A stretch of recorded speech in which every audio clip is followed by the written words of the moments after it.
Good evening and thank you. We're going to go ahead and get started. We're going to open it up. Commissioner Joe Hintz is going to lead us in prayer and then the pledge. Thank you. Very good. Well, I want to thank you all for coming. It's very, very encouraging to see you all here. We have a big problem in this county, but we serve a big God, and with His help, we can overcome this. So let's go to Him in prayer right now. Father, we thank you, Lord, for this day. And I thank you, Father, so much for all that have come out here, Lord. Father, I just pray, Lord, that you'll help us all to gain a better understanding of just how big this problem is, Lord.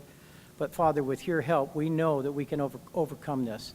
So we just ask for your direction and your guidance in our lives. We invite you into our presence here today, and we love you and thank you for all you do. In Jesus' name, amen. If we can say the pledge together.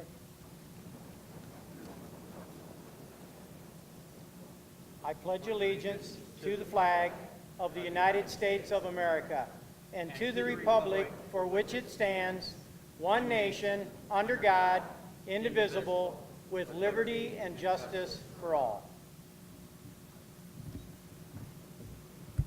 Thank you, Joe, for that.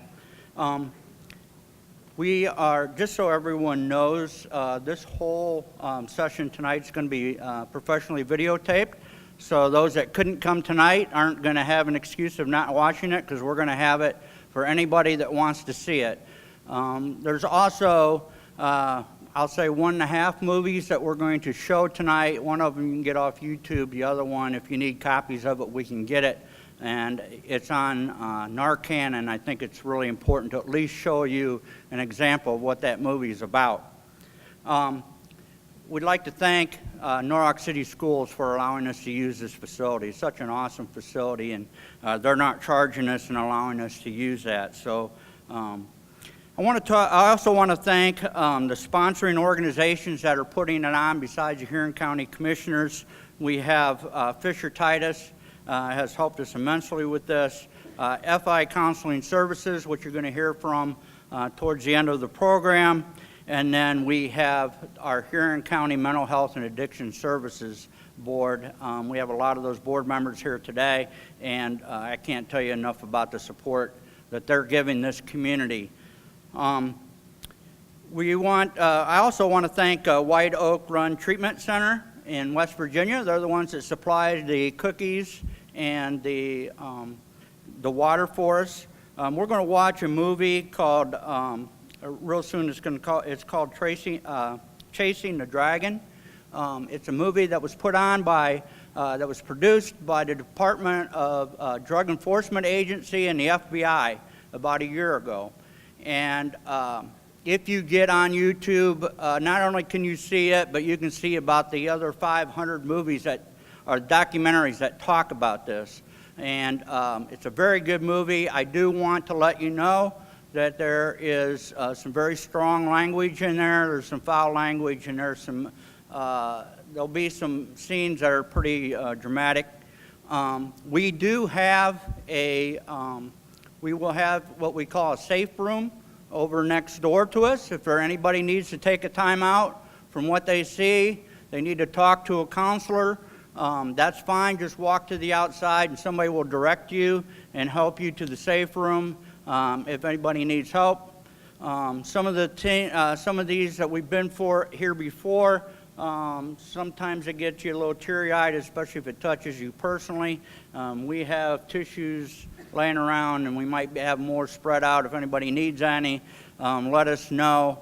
But I just wanted to kind of give you those things up front. We have a safe room if anybody wants it. Be prepared for some of the language in the first movie.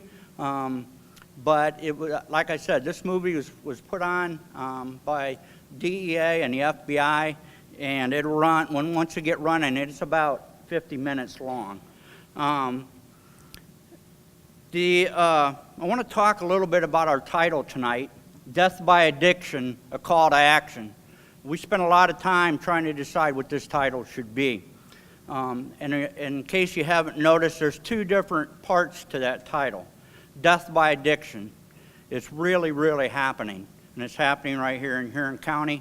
And we're going to have Dr. Harwood get up a little later and talk about some of the things that are happening locally that he has as the coroner that he's hearing about.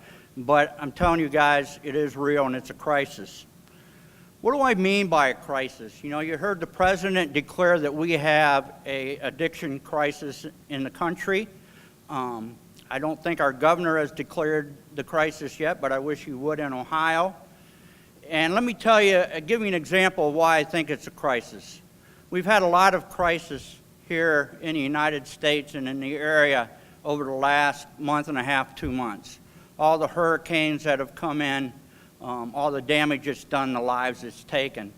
I looked back, and the best information I could get, in about 2 to 3 of the different hurricanes, we've lost anywhere from 60 to 70 people, and then unbelievable amount of damage that's being done there. Let me touch a little bit on what just happened this week in Las Vegas.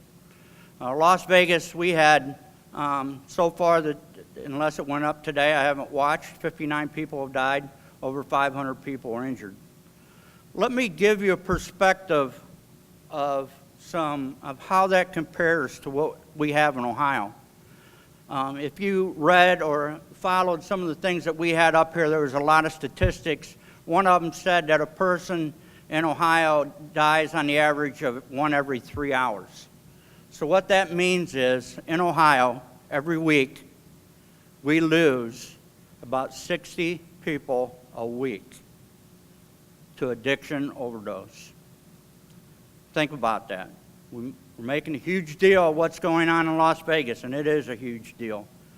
We should be making as big a deal right here in Ohio and in Huron County when you see those numbers. They lost 59 people this week. We lost 59 people this week. They're spending billions of dollars over there.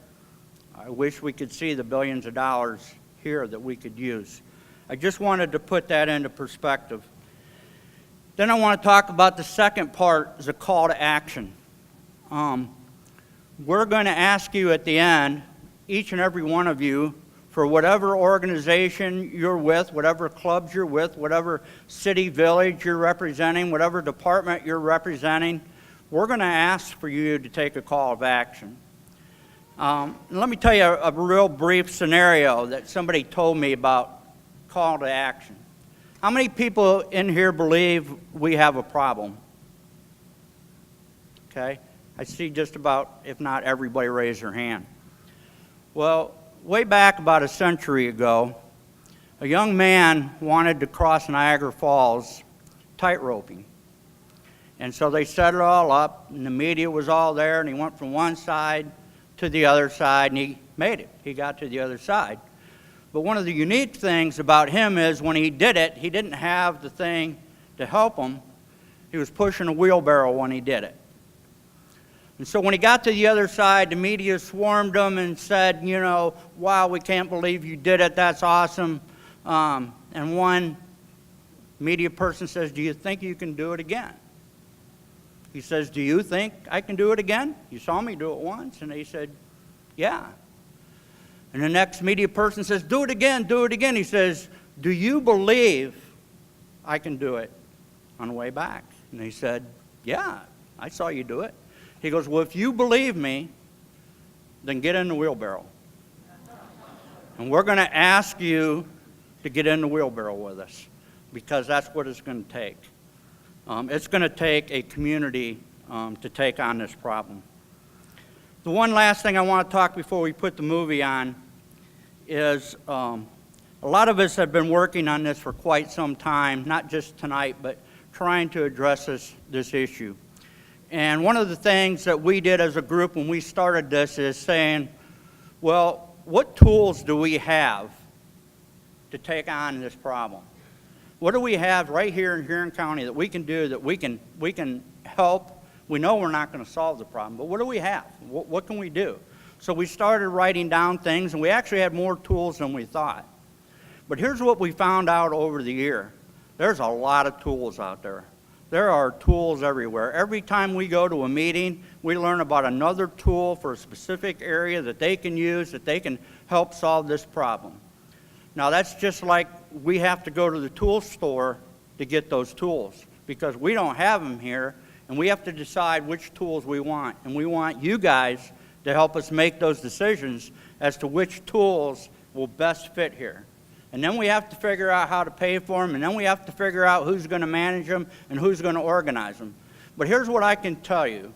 A year ago, when we started this program that we were working on, if somebody came to us and said, we got somebody that wants to turn in their heroin today, they want help, how are you going to help them? We didn't have it. We didn't have it. We looked, we searched, we talked to people, and there was a, well, a maybe here and a maybe there. I can tell you that as of today, we don't have the facilities here, but there's some things that are going on that if you know anybody that comes to you and says, I need help right now, I'm ready to go, we will find them a place to go.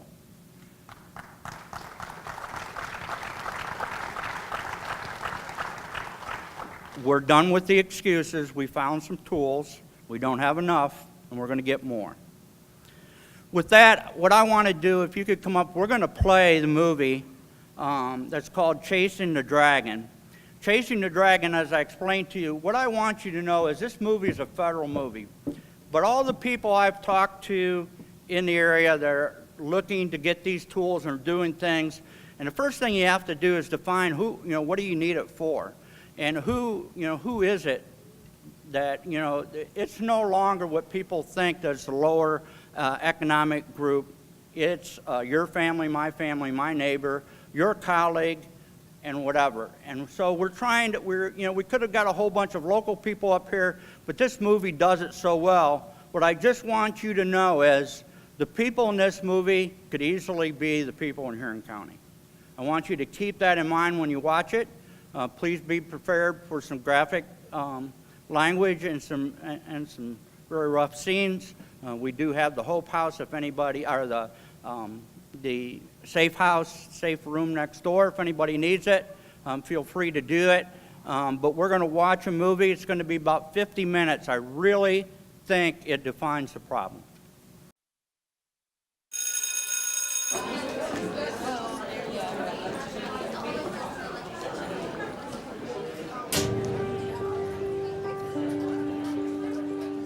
Hi, I'm Jim Comey. I'm the director of the FBI.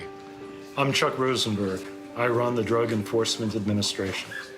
We're talking to you today because we are facing a crisis that is killing far too many people, prescription drug and heroin abuse. Each year, more than 46,000 people die from a drug overdose. That's more people than die from car accidents or from gun violence. And half of those 46,000 deaths are related to opioid abuse. We thought the best approach would be to let you hear the truth. No filter, no censors, just the straight facts from people who have lived with the hard consequences of opioid abuse. You're going to watch unscripted interviews that include some raw emotion and some profanity. You're going to witness real tragedy and learn what happens when drugs take hold of real people and don't let go. You will see that those whose lives are taken over by drug addiction are often kids from stable homes with strong families, good people who had great childhoods, were given everything they wanted, and had everything going for them. But they took one wrong turn and they were hooked. And once you're hooked, it is so very hard to get off these drugs, and the spiral down is so quick. After you watch this film, we want you to talk about it. We want you to talk to your parents, to your relatives, to your friends, to your brothers and sisters. If you know somebody who's using drugs or even thinking about using drugs, say something. You're going to see that once the addiction starts, it is often too late. By telling somebody, you could be saving a life.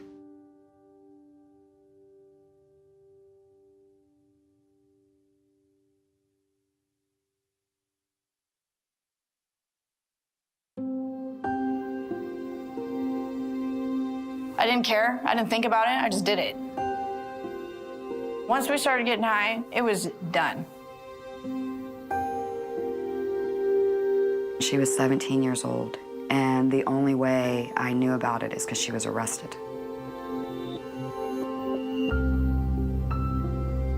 Started smoking pot around 18, and I was always offered prescription drugs, and I never would take them. Then I was in a car accident. I was running down in the middle of the night to get some water, fell down the stairs, landed on my back on the wooden floor. It started for me with pot and just progressed into hell, basically. Weed didn't do it for me, but definitely weed started it all for me. It was definitely something I didn't see until it was too late. I had no clue what I was getting myself into, so.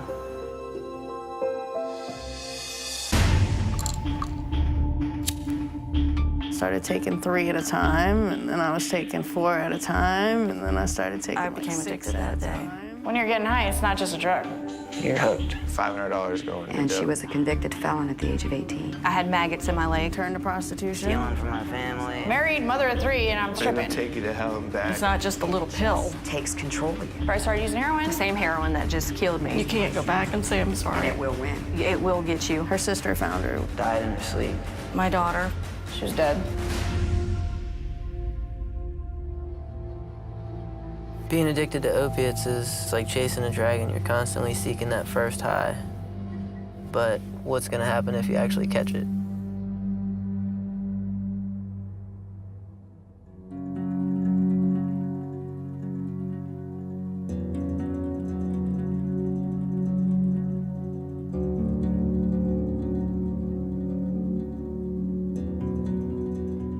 Come from a great family, you know, always had what I wanted. Never had a curfew. I could sleep over at my friend's house whenever. I could have done anything. They would have paid for me to go to any kind of school, stuff like that, and they paid for guitar lessons. I grew up with my dad. My mom wasn't in my life, though. He pretty much was mom and dad throughout the whole life. He would tutor me for at least an hour. On the weekends, we'd go out, we'd go camping, we'd go out on the boats. We always had something planned. She started in gymnastics when she was like a toddler, and she was a cheerleader through middle schools, high schools, and she was also a competitive cheerleader. She started competing probably in 7th grade. She was a very good student. She was in AP classes, AP honor roll.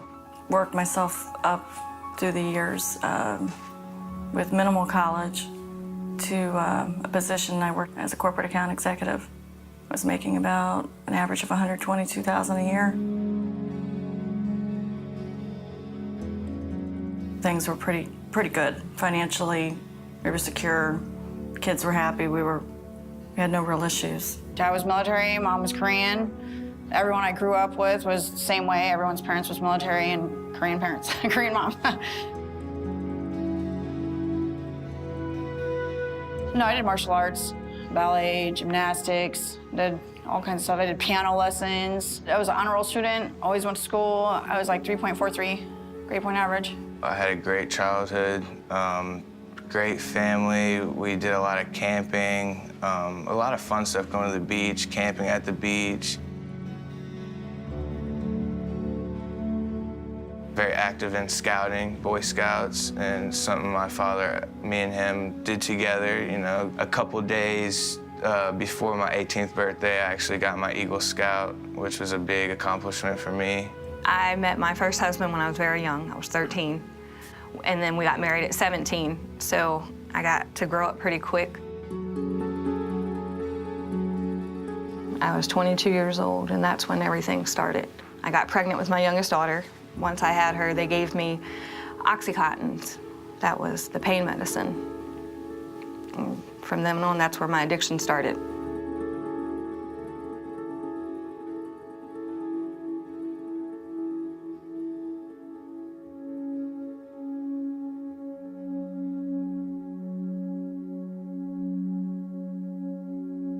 A friend offers you something at a party or at home, or you're having a bad day and you need something to pick you up, so somebody hands you a pill and says, here, this'll help you feel better.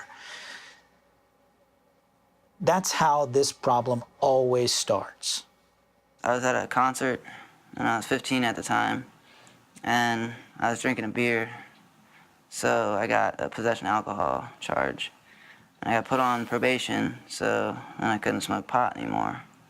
So I started to panic, and then somebody approached me and said, well, here, try this, and it was Oxycontin 80. So I was hobbling into work, and a young lady that worked there used to be a pharmaceutical sales rep, and she had some samples of things. And she said, Katrina, have you gone to the doctor for this yet? And I said, no. So she said, well, I have these things, take one, not more than that, go home, take one, you know. And I had a habit every night where I'd go home and have a glass of wine. So I went home that night and I took what she gave me, but instead of taking one, I took two, because I didn't even know what they were. And took the two, had my glass of wine, and all of a sudden, it just triggered something in my brain, and I would say I became addicted that day. I think the new friends had a really, really big impact on, you know, when she got to that fork in the road, you go left or you go right, and I think at that point, the friends helped pick the road that she chose. This sounds really appealing. I'm gonna try that. But I guess what most people and most kids don't understand is, you know, when you try something, you're not trying it. It's your new path. I just like the feeling of certain things being high. It wasn't like I'm depressed, so I'm gonna take this to make me feel better. It was kind of like, I'm feeling good, I'm gonna try this to see if I can feel even more better. Started taking 3 at a time, and then I was taking 4 at a time, and then I started taking like 6 at a time. And then I went from taking them orally to shooting them. And that was the end. I went back to the doctor a couple times and got him to refill the medicine to the amount that he couldn't refill it anymore. So then I started buying Oxycontin off the street. From there, Oxycontin started to be more expensive and harder to find. A girlfriend of mine introduced me to heroin. I could get a whole lot more for a whole lot less. And then once I shot up the heroin, that was it from there. My addiction took off, and my daughter was 7 months old when I became physically addicted to heroin intravenously.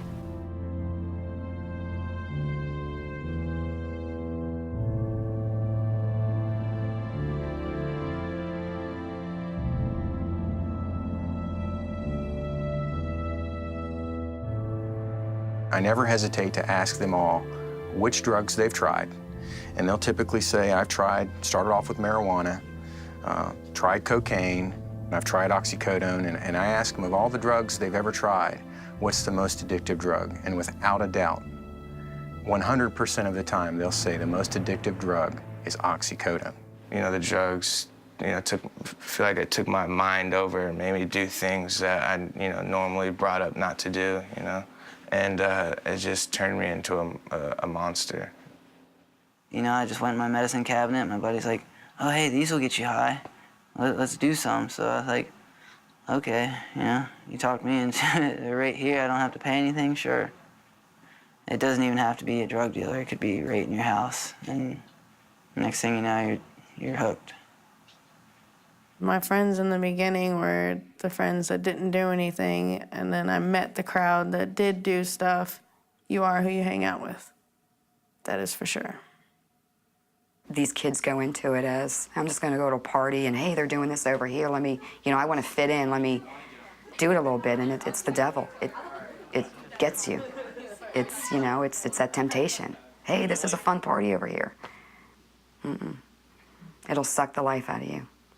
All I wanted to do, if it had been in front of my face, is do it. It's not just a little pill, you know. Respect the power of that, you know, of that pill. It's just because it's a prescription, it is every bit as deadly and every bit as addictive. I worked at a daycare, taking care of other people's kids. I drove the daycare bus. I had to take their children to school. But before I could drive their kids to school, I was in the bathroom of the daycare, crushing up pills, snorting them, so I could go about my day. The whole time you're sitting there saying you're not a fucking addict, you're not addicted, guess what? You fucking are. Because why are you taking that hit saying, nah, dude, I can quit when I want? You know, you're addicted. People are like, oh, I only smoke weed. I'm not addicted. It's natural. Whatever. Tell yourself whatever. Oh, it's legal now. Oh, fuck off. You know, whatever. The first time somebody uses an opiate drug, the euphoria that they get is something that they continue to search for and seek for. So while you could do that in the beginning by just chewing on the drug, over time you can't get that high anymore. And so now you have to take it up to the next level.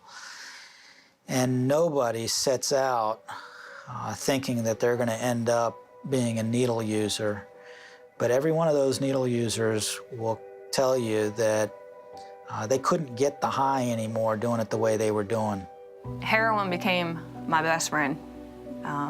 Heroin became the love of my life. I put heroin before my family. I put heroin before my children. And I thought that I couldn't do nothing in life anymore without heroin. There's absolutely no difference between, in my mind, a heroin addict and a pill addict. We both will do anything to get it, break the law, do whatever. You're both addicted. You both go through the withdrawals. You both go, it's the exact same thing. It's everywhere. It's in your cabinet somewhere. It could be in your grandparents' cabinet. It could be your friend's mom's cabinet. It could be anywhere. That's pills. But, well, heroin could be in a drawer somewhere. Who knows? It's all the same. One's just prescribed to you, and one you go cop on the street. There's no way to say no with the opiates. It's hard. Real hard. I can tell myself no, no, no, but my body, as soon as you think about it, you get anxiety, your palms start to sweat. You know, your mental ignores your physical part of it. I am very angry. And one of the things I'm most angry about, and I tell her all the time, is that that drug was so much more important to you than me. And I'm the one that can help you. I'm the one that helps you. I'm the one that supports you. I'm the one that'll always be there for you. You need something, I'm gonna be the one to take care of it for you. But something that literally destroyed everything good within you was so much more appealing. Wanted that so much more than anything I could offer her. And I'm angry. I am angry about that.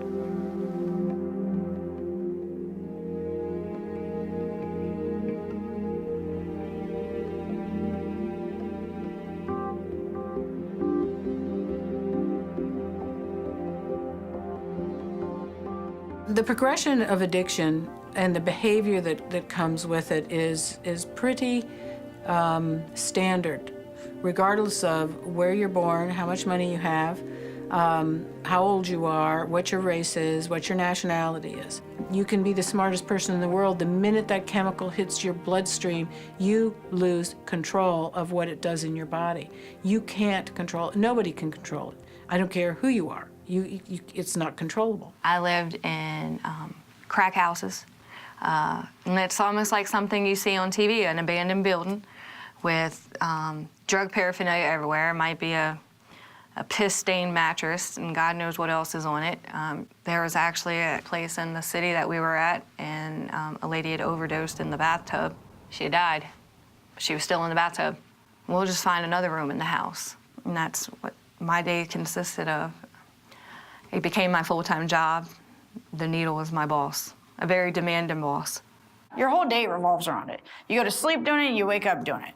You know what I mean? It's like some people smoke after every meal they have. No, you're doing a fucking shot. It's a never-ending vicious cycle. It's the same thing over and over and over. You wake up, all you want to do is find out how you're going to get something, how you're going to get it. You know, it's kind of stupid if you think about it, because I'm wasting all this money stealing from my family and my friends just to do a drug and fall asleep, you know? And then I wake up sick, so I'm like, well, crap, now I gotta do it all over again, you know? You're still chasing that first high. So, you know, in order to be high, you gotta at least be normal. And to get there, you gotta at least do enough to where you're not sick anymore, so. Well, usually, if I had stuff a day before, I'd always save a bag for the morning time, so when I wake up, I could get well. And I call it that because in the end, I wasn't using to get high anymore. I was using to stay well, so I wasn't sick. You know, I'm not even getting high. I'm just trying to, you know, be able to get up out of bed. You know, my head was always on my lap, you know. I feel like I missed a couple years of my life because there's a lot that, I mean, it's just a fog, black fog, because, you know, I really wasn't there, you know. My addiction level was so bad that I couldn't even function without 40 pills a day. I was ill, like literally every 4 hours, the chills started setting in. And I would wake up and I woke up sick. And that's the way it went all day long.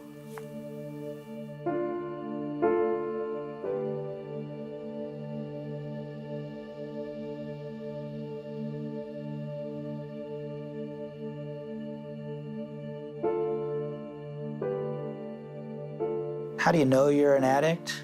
It's when you're doing something that you know is not good for you, that's harming you, but you can't help yourself. When your relationships are starting to fall apart around you, and you don't care, and the only thing that's on your mind is about how to get the substance and how to get to the next high, you're an addict. You can't maintain an opiate addiction and a normal life for very long. I felt like after my first year of using it, I actually got physically addicted to where I actually needed it to even to wake up and get out of bed, start moving around, take a shower. And that's when I started, you know, stealing from my family, friends. You know, whatever money I had in my pocket was all going to it. If I got a $500 paycheck, $500 going to dope. Because you always tell yourself, whenever you're using drugs, and especially it's like a super addictive one, oh, I'm not addicted. Motherfucker, you're addicted. You know what I mean? Like, you're fucking addicted. You're in denial. You know, you might not be addicted at that point in time, but you're gonna keep using, and a month later or 2 months later, you're fucking addicted. At one point, my husband said he would stop putting gas in the van so I could drive the distance to the city to get my drugs. And I said, well, I'll show you. I'm going to move to the city. So I don't need my van and I don't need gas money because the dope dealers are going to be living right here with me. And that's what I did. I ran away from home. You will be high and put yourself in situations that you will get hurt. Someone will take advantage of you. You know, you'll be knocked out, it's gonna happen. You're gonna get hurt. Some people who have money and they don't have to steal for it. And then you meet other people who, you know, just pawn their family's TV and is coming to get high and then deal with the consequences later. She stole checks from her grandmother and signed them. She stole my debit card. If it wasn't nailed down, it was in the pawn shop. She spent $800 a week. My daughter, who had, you know, everything handed to her, you know, could have gone anywhere in the world, very book smart, you know, very motivated, worked at a strip club. My little girl degraded herself just to get that. Women turn to prostitution, which I've done myself. Guys will steal. They'll rob you right in front of you. I've seen guys take guns out on dealers and steal and rob everything from them, not even worrying about if they get shot or end up in jail. People get raped. People get killed over stupid shit. You know? It's... People, now I can say it's just a drug. But like, when you're getting high, it's not just a drug. You know? It's some...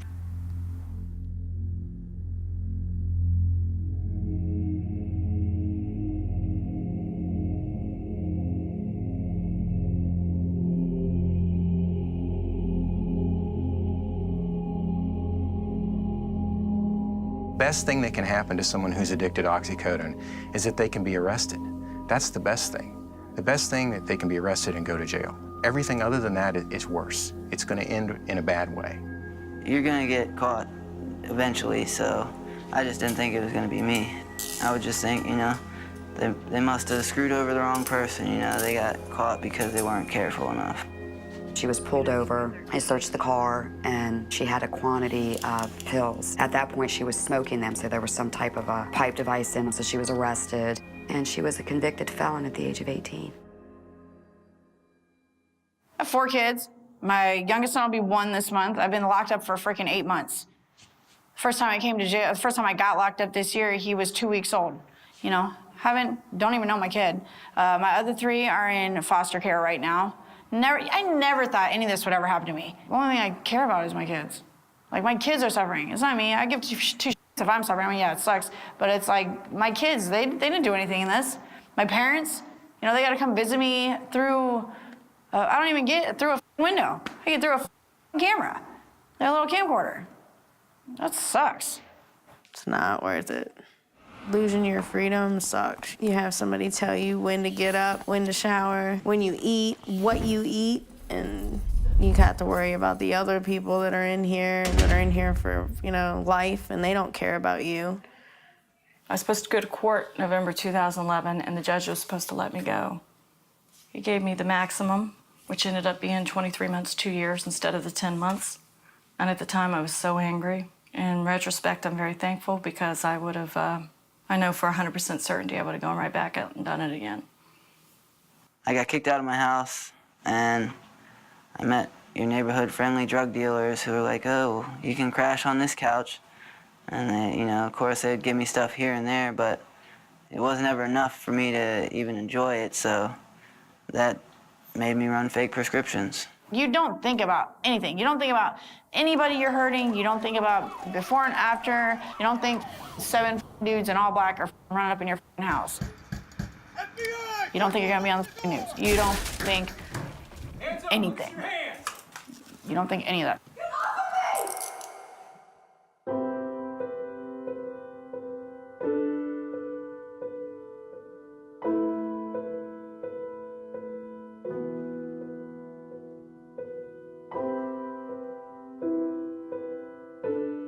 Every generation seems to have their drug of choice. Unfortunately, this generation seems to have found prescription opiates as that drug of choice.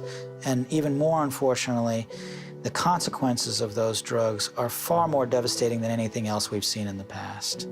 Chemically and physiologically speaking, there's very little difference between oxycodone, morphine, and heroin. It's just that one comes in a prescription bottle and another one comes in a plastic bag. In the beginning, I would always try and get pills because you know what you're getting, you know? You know it's always gonna be the same thing. And then eventually that just got too expensive, you know? So then you'd go for heroin because it's cheaper, but you take that risk of getting really good stuff and overdosing, or getting fake stuff, or just stuff that isn't good enough to even get you well. A lot of my friends were trying heroin, you know, to get the same high from the Oxycontin, and it was cheaper, and so of course I got into it, and it just, yeah, it just grabbed me, you know. I can tell you this, that I think she was able to access heroin, more heroin, easily than the pills. When she was using one or using the other, she was the same horrible, difficult person. I always said that I would never touch heroin ever in my life, and it was prescription drugs that led me to try heroin. Prescription drugs are the same thing. It's an opiate. You can get 4 shots for the price of 1 pill, and it's a dirty drug, because you never know what you're gonna get. People can cut it with something that can kill you, you know? That's how most people overdose, is that it's cut with something bad. The doctor asked me, he said, where are you getting your heroin from? Where, you know, I said, I'll never tell you who I'm getting it from. He said, I don't want to know from who. He said, I want to know from where. And he said, well, let me tell you what you're shooting up. He said, you're shooting scrambled heroin, and they are using meat tenderizer as a cutting agent.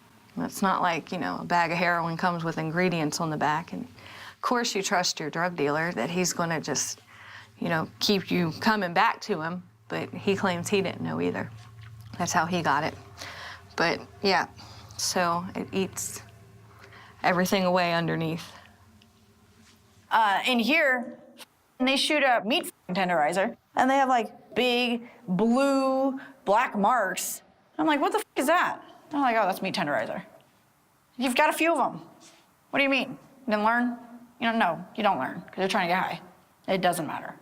A lot of my friends have had abscesses. They might get a staph infection, which turns into MRSA, or, Hep C. And, if that's your only needle, that's your only needle, so you're going to use it again. At one point, I had an abscess in my leg that was so bad. I had staph infection. So my leg was like 4 times its normal size. When the doctors cut my leg open to clean it out, I had maggots in my leg. They were eating the rot, the infection. That wasn't enough for me to quit. As I was admitted to the hospital, they gave me a PICC line, which is an IV line. I had the dope dealer come into the hospital and shooting heroin into my IV line. I have contracted hepatitis C from sharing needles with people that I don't know who. I shot up toilet water because I didn't want to spend any money to go buy a bottle of water. So we would stop at public restrooms and use toilet water to mix with it to shoot it up. Rainwater on the side of the road, and we'd suck it up in the needle and shoot our dope. I didn't care what it was going to do to me later on, just I wanted the feeling of it right then and there.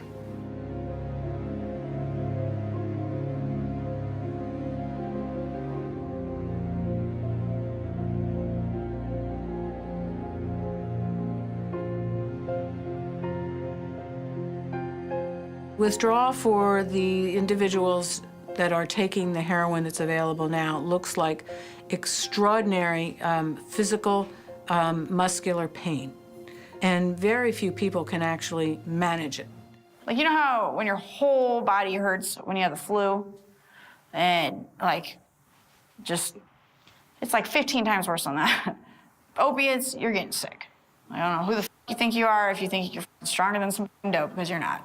You know what I mean? Your body's gonna give in, your mind's gonna give in, your judgment's gonna give in, you're gonna bow. And that's just the way it is. That's the way it is. That withdrawal is... You feel like you just want to die when you're going through that. At that point, you're willing to do anything to get that next high so you can just feel normal. I mean, I remember her in her room crying and just busting her room up, screaming to me, just get me a little. Just get me a little so I can stop. No. Feels like your skin's crawling and you can't sit still and you'll do anything to make it stop. You can't move. You constantly sneeze. Your fucking whole body aches. It hurts. People are crapping on themselves. People are puking on themselves. People are doing both at the same time. You would probably rather be dead than have to actually go through a withdrawal. It was horrific. I was sitting on the toilet, diarrhea, vomiting on the floor, so weak I couldn't even move. I just lay there like, I don't want to eat, drink, nothing. It's just something that I never ever want to experience again. It is the worst feeling ever. And I wouldn't wish that feeling upon my worst enemy. That's how bad it is.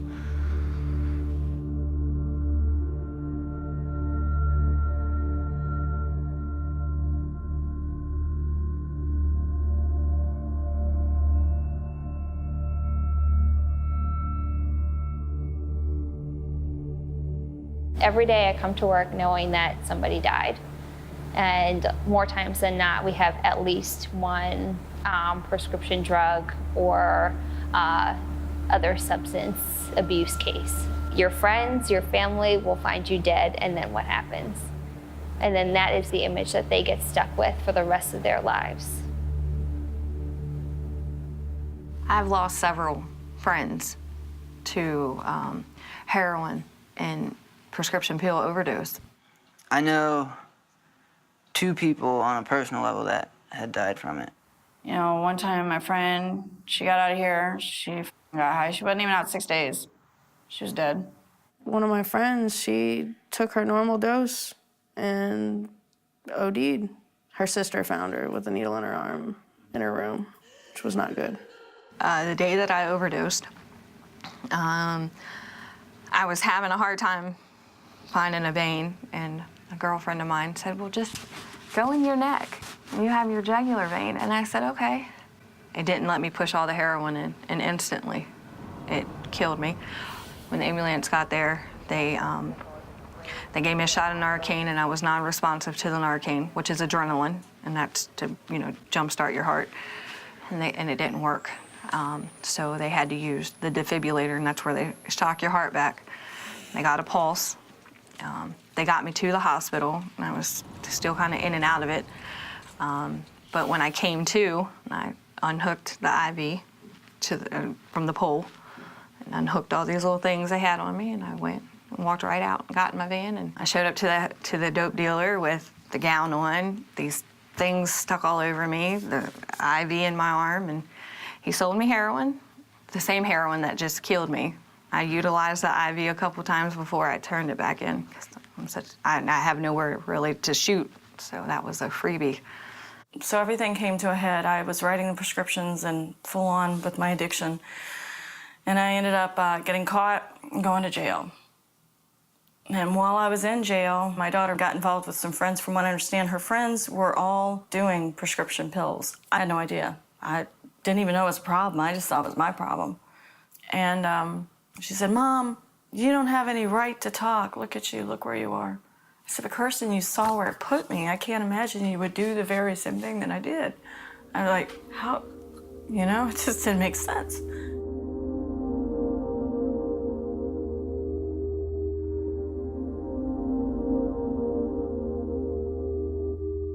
My mom, I would go to the doctor's office every time with her. I told her I'd go in for her, and usually it works because she'll go in for me and ask for my prescriptions, and they give it to her. And so I went in there and I asked, and next thing you know, she got arrested, and then she called me saying that I had a warrant for me. I said, why would you make me go in and do that? To your own daughter, knowing that she can get caught and get in trouble. And she said that she was sorry because that she didn't realize how bad her addiction was. You need help, Kirsten. When I talked to her, she didn't even say goodbye. She must have nodded off the phone because I heard and that was it. It was Saturday afternoon. I was in the jail, and they came down and told me they needed to see me. And I went up, and because her father and I were both arrested for the same thing, we were both there, so I saw him coming. And the detectives came and told us that she, what had happened, the parent overdose, and that she was, initially they said she'd passed, and then they said she was in ICU, struggling for life. And they wanted me to talk to the doctor, and the doctor recommended I disconnect all life support, and I refused. And then they had 7 resuscitation efforts, I guess, and eventually, that morning she passed away. So. At her funeral, most all the kids were high. Death is real. And I will say, because I remember being that teenager too, so I know it's like they're gonna mock it, but it's real. And I think I'm still in shock. It is hard. I don't even know how to put it into words. Maybe that's why I'm able to deal with it, because it's so mind-numbing that someone you love that much. She was my first love. Someone you love that much, you can lose like that, and you can't go back and say I'm sorry or set a better example or talk them out of it, and I know she didn't want to go. I know that's not what she wanted. I know that she had, all these things that she wanted to do, and I know that as they resuscitated her through the night, that was her way of clinging to life, But it was too much.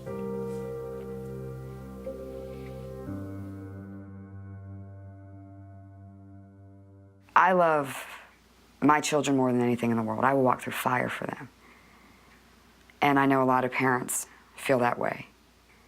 But you can't feel that way. You have to understand what you're dealing with is not your child. I put my own child in jail to stop her from this. And that's not an easy decision to make. It's not a fun decision. Nobody wants to know that their little girl's sitting in jail. But she was 7 months clean, eating healthy, getting her rest, no drugs. My son, my nephew, my mother, and I went to get her. And she came out and she was healthy. Everything was great. Everything was great. There were no problems, no fighting, no talking about, Mom, I'm feeling funny, I need to go to a meeting. Nothing. Everything was just that little girl at 16 before all this stuff started. That's who she was. And then she asked to go to the store to get a pack of cigarettes. And she came home, said, oh, Mom, I'm sorry I was late. They didn't have my cigarettes. I had to go to another gas station. Okay, and things fine. So I'm cooking dinner, and I'm like, you want to help me cook? She's like, no, I don't want to help you cook. So I'm going to go in my room and watch TV. And she was so bubbly, like nothing.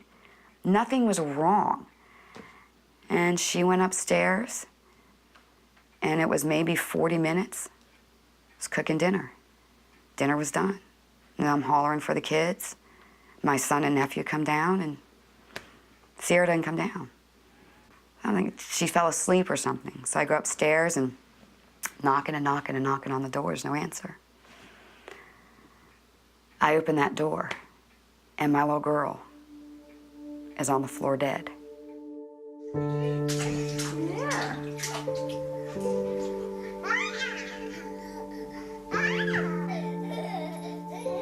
And I remember when I pushed on her chest, I heard that last breath. I heard the... I was in my kitchen cooking dinner, and that happened 17 steps up, and I had no idea that when she left this house, that was gonna happen. And I spend my Sundays looking at a gray headstone in a patch of grass. I will be spending my Christmases there, her birthdays there, all my holidays. Because she took that wrong turn. My girlfriend, Sierra, she passed away a year ago this month, and from heroin.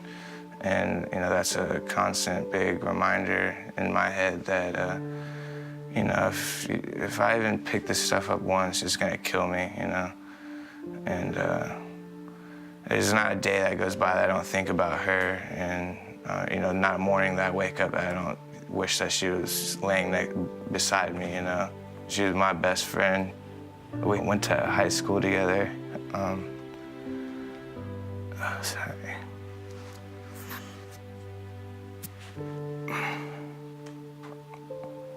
I met her in high school. I'm sorry.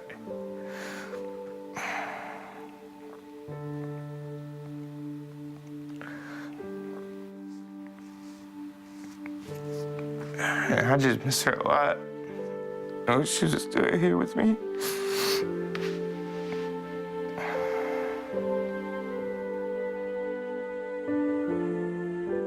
Sierra came home on February 12th. Sierra died February 18th. And she got out. Still calling her. Still calling her. It's that powerful that you could spend 7 months clean, and being educated on nothing but how to beat it, how bad it is for you, all this. And you last 6 days.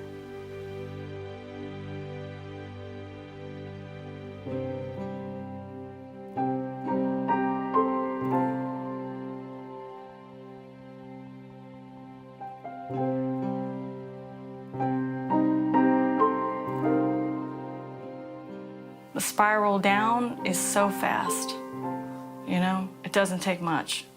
And I lost everything. I lost my daughter, first and foremost, but I lost pictures, every material possession I had. I had never been in trouble in my life. I'm now a felon at 41 years old. So all that work I did, you know, all those dreams I had, you know, it's like I'm starting over again with a huge weight on my shoulders, you know, all for a pill.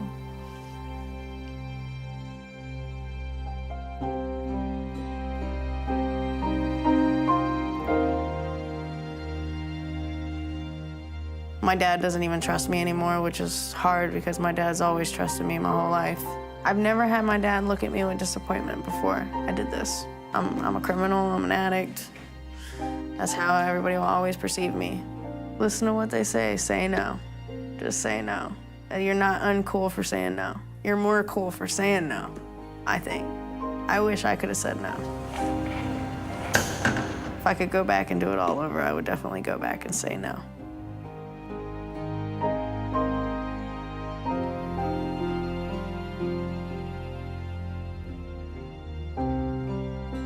I didn't feel like I was physically hooked, but that's because I never gave it a chance to stop. You know, and I didn't really learn how to enjoy life without drugs. As much as I wanted to quit, I was too scared to ask for help. I don't want to freak my parents out by telling them I'm hooked on some hardcore drug. It didn't kill me like everyone told me.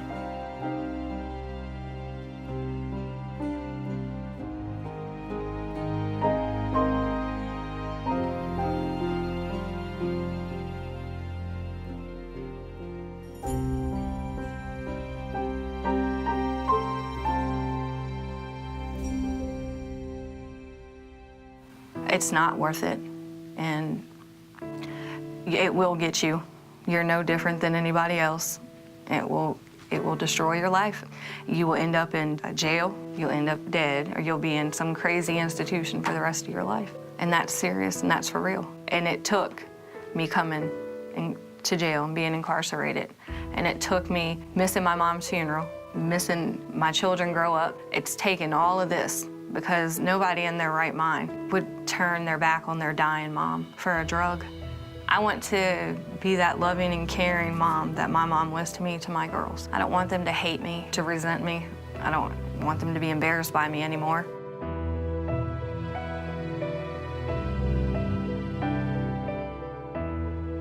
If you want to fail the rest of your life, if you want to be in and out of jail, if you want to possibly lose everything that matters to you, go ahead and go get high. Go ahead. If you want to be happy, you want to freaking get married, like every good part of my life, I wasn't getting high. You know, every good part of my life, I was getting high. And any drug addict will tell you that. If you want to be a flunky, go ahead and get high. Go ahead and do it. But I've been there, done that, and I wouldn't recommend it.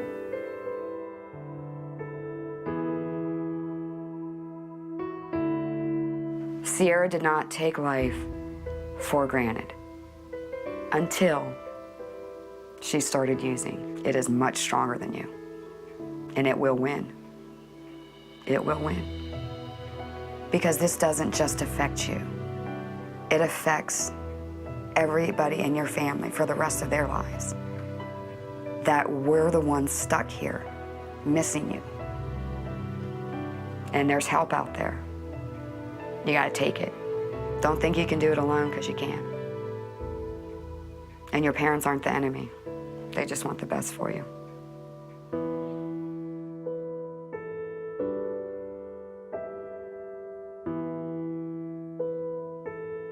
It's something I want to deal with for the rest of my life. You know, to be honest, I actually relapsed about a month ago and used for about a month, and I have a week. I had a week clean on Wednesday, and you know, that's something that just shows how powerful this disease is. For me to lose somebody a year ago, not even a year ago, but I'm already using it. That's how powerful this stuff is. And, I'm just gonna try my best to stick with it, because I know it will kill me. And I'm just something I gotta work at every day. It'll take you to hell and back, and if you're lucky, you know, you'll make it back, you know. It's just not worth it at all, you know. If I could go back, and if I knew what I knew now about this, and if I could go back, I would do it all different. Starting with that first pill, I wouldn't touch it.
There's really 4 stages that we're talking about that we have to address with this addiction issue.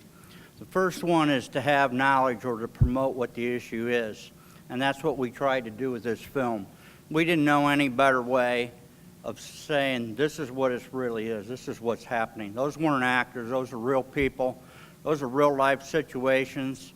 I know a lot of you that aren't addicted may not understand some of the things that they were going through and how they could go back. I know I don't, but we have a good support system here that tells us, you know, that's pretty true.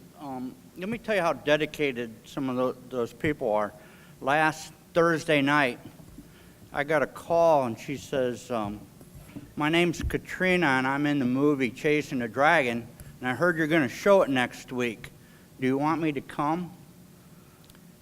And I didn't know what to say at first, and we got talking, and she was telling me about what her schedule is this week, and she's trying to start a business, and she's setting up a tour to go around and all this stuff. She was willing to drop everything because that's how important it was to her. We decided that, you know, we probably had enough things going on tonight, and to show this movie was enough, but she said, let me know when you need me in your community, and I'll be there. That was pretty powerful and struck me pretty good. Just a couple more things, and I'm going to ask Dr. Harwood, if you want to come forward. Dr. Harwood is going to give you full slides and kind of make it touch home a little bit more about Huron County, even though I can tell you, did anybody hear any of those people say they started out shooting heroin in their arm? Not one of them.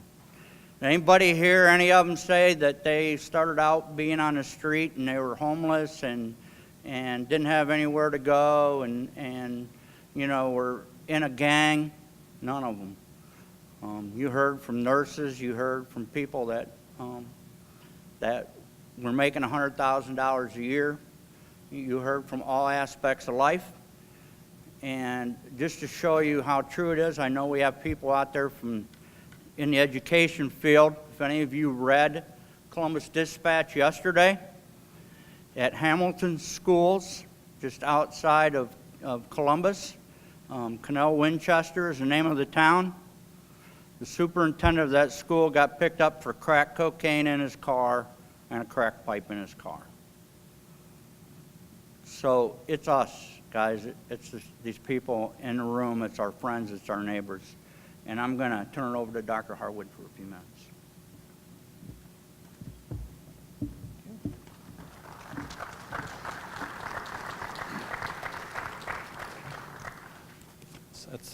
This movie is going to be a tough act to follow. Also, I thought we were going to be in the technology room, so this is a little overwhelming for me. to be here, but thank you all for coming. And I want to thank my son, Bob, for making my slides, because I don't know how to do PowerPoint. So they're not fancy, but I wanted to go through some things really quickly. I told Terry Booth that I would kind of show the numbers that we've had in Huron County and what my office has dealt with. I became coroner in 1996, and it was 2002 before we had our first overdose. And so this is the meat of what I want to talk about, but push the right button. There you go. So we didn't have anything for a while, and this was heroin. And we had kind of a mix of things through the early 2000s. Not really any trends. I'm going to go through some different drugs and agents. And then 2012, 2013, things really started to take off. I'm not sure what happened in this year. It just, I don't know. It's just like everybody left the county and died somewhere else. And these data only show people that died in Huron County. We do have occasionally somebody that's resuscitated enough to get life flighted out of the county and dies there, and that's in another coroner jurisdiction. But the last 2 years we've recovered. We're on track. This year we're at 20 cases. I only have 8 of those toxicology back, but I know the other 12 are going to be overdoses. I just don't know what. So we're up to about June right now. So this line is really a little bit over here. We're on track to a much higher number in 2017. The drugs usually involved, of course, alcohol, benzodiazepines, Valium, Ativan, lorazepam, Xanax, Klonopin. We have a mix of cocaine over the years. Cocaine, you can become addicted to cocaine the first time you use it, and you can die of cocaine the first time you use it if you happen to be susceptible to cardiac rhythm disturbances. Methadone, we'll talk about that a little bit. And the opioids, I've kind of lumped these together when I did my slides, but prescription morphine, tramadol, Ultram, hydrocodone, Vicodin, Norco, oxycodone, Percocet, OxyContin. Oxymorphone is a metabolite of oxycodone. Opana. Opana ER was recently, the manufacturer agreed to take it off the market because it really was associated with so many overdoses. Dextromethorphan is cough syrup, or it's a cough suppressant, Robitussin DM. But if you take enough DM, it's metabolized into a codeine-like substance. And then we have this prescription drugs, various antidepressants, muscle relaxers, Ambien, sleeping pill, Benadryl, diphenhydramine. Heroin, fentanyl. Fentanyl is more potent than heroin, maybe 50 to 100 times. We have what we call the analogs, carfentanil. This is the elephant tranquilizer they talk about. Some say it may be up to 10,000 more times potent than heroin. You can absorb this through your skin. It's a problem for law enforcement and paramedics. It can get on their clothes, brush off into their skin, and get into their bloodstream. Methylfentanyl is an analog. U-47-700 is another synthetic material. Amphetamines, don't get too many of those, like Ritalin. Can be diverted in the school-age crowd. Methamphetamine or crystal meth, we have that in the county, but I've only had one methamphetamine death. LSD, bath salts, K2. Bath salts are a real problem in the county a few years back. These people would just go completely manic, just disturbed beyond belief. They were real problems in the emergency room and the ICU.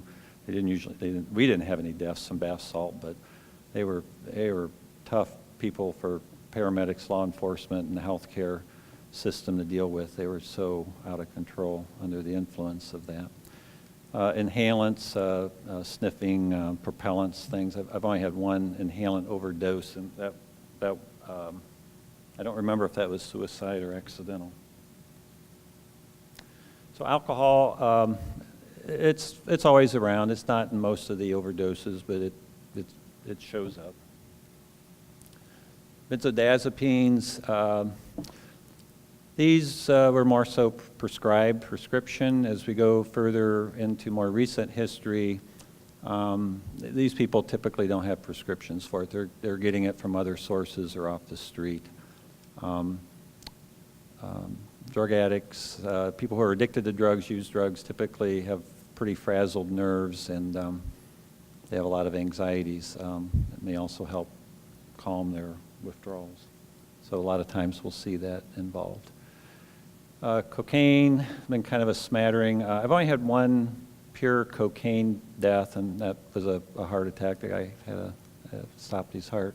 Most of these are in conjunction with other drugs, and these were probably mixed in with the heroin. A more recent trend. Methadone's kind of interesting. Methadone was invented by the Germans in World War II. Their opium supplies were cut off, so they invented methadone, and methadone around this time period was promoted to doctors, to us, as really a pretty good pain medicine. It was cheap, and it had short and long acting effects, and it got used. And so methadone's also used in federally regulated methadone clinics to treat addiction and maintain addicts. So these were typically prescribed methadones, and then somewhere along the line, we physicians in private practice stopped prescribing using methadone, but it still shows up. There's still an illicit trade in methadone, but it really peaked in 2008 and 2009. Other prescriptions, I was surprised there's not more of a trend here, and I think it's in part because of low numbers, but these are people who had multiple things in their system. They might have had cocaine, but they also had antidepressants or sleeping pills or something. I was really surprised to see this peak when I plotted it out, because I thought most of our prescription antidepressants, muscle relaxers, Benadryls, things like that were earlier, but it still shows up sporadically. And then opioids. Opioids I lumped in as morphine, oxycodone, hydrocodone, Ultram. Again, these would have tended to have been prescribed ones. I can go, the physicians in Ohio, we have access to ORS. It's a state database of controlled substances, so we are to check that every time or frequently when we write such prescriptions. And as a coroner, I have access to that database, and so I know if somebody had a legitimate prescription for an opioid or not. And these people may have, these people did not. Opioids kind of peaked and kind of dropping off rapidly. Fentanyl. I had Bob put a little line here. This is, to me, is a little bit of a watershed. These people were using prescription fentanyl. They're patches. And you would find people, and they would have a patch in their mouth. They were chewing on it. And the ER told me it wasn't uncommon for them to have an overdose come in, and they learned to fish around in their mouth, and they would frequently find fentanyl patches. But this year, it split, and these fentanyls, I think it's 9 people, it was IV fentanyl. They're getting it from another source.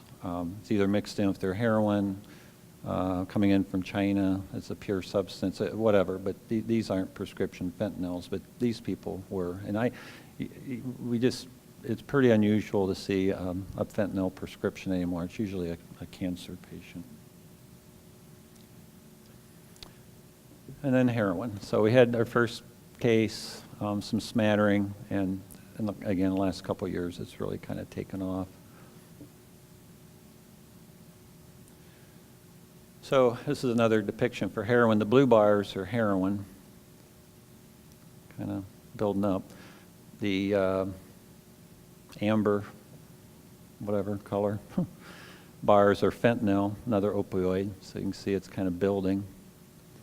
And then at the end here, in these gray, these are the analogs. And last year was the first year we saw those. And the PowerPoint just put them up as gray, and we were trying to decide what color to use. And I said, well, really, we should just leave it gray, because in the street slang, these are known as gray death. They're kind of concrete, gray, powdery substances. So I just left them gray. But I think it kind of shows how we're kind of going from heroin, and what's really spiked this lately is these analogs. And remember, in this last year, I don't have all my data back yet, but out of about 20 cases, there's 10 here, just in these 3 drug categories. So I don't know what we're going to find, in the rest of the year. So carfentanil, we had 4 cases mid-August and over Labor Day weekend. We had then another little batch of 3 cases this spring. We had 2 cases of methylfentanyl this winter. And we had 1 U-47-700 this spring. So the detectives tell me that when they buy drugs on the street and have it tested in the crime lab, almost all the heroin now has carfentanil or fentanyl in it. So I'm not sure why we're not seeing more overdoses, other than the fact that the people using it have been using it long enough that they're developing a tolerance, a super tolerance to the drugs, that they can tolerate this. So, of course, the real cost of the addiction problem is human cost, the loss of life and opportunities, families. But there are financial costs, law enforcement, fire department, paramedics. Some of them are on salary, but in our county, a lot of those are volunteers. It's time away from their homes and families to be on the scenes. And to the county, there is a financial cost. Death investigation for me takes probably 2 hours of time and another hour of phone calls and paperwork, maybe another hour of that, so that's 3 to 4 hours a case. It costs $145 for transportation to Lucas County, $13.50 for the autopsy. Usually, these are going to have additional lab fees. Sometimes it's a little, sometimes it's twice this, but that's been the average lately.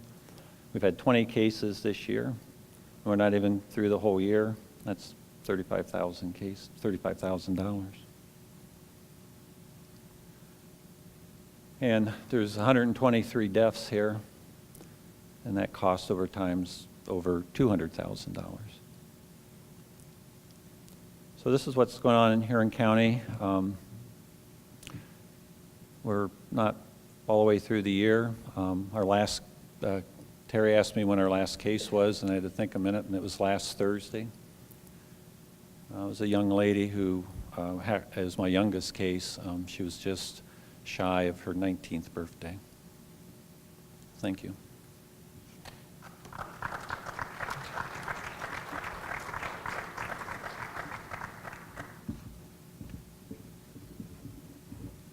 Thanks, Doc, for putting a local flavor onto it. While I'm thinking of it, we have several first responders and police and firemen and people that work in the ER. If we could give them a round of applause for everything that they do.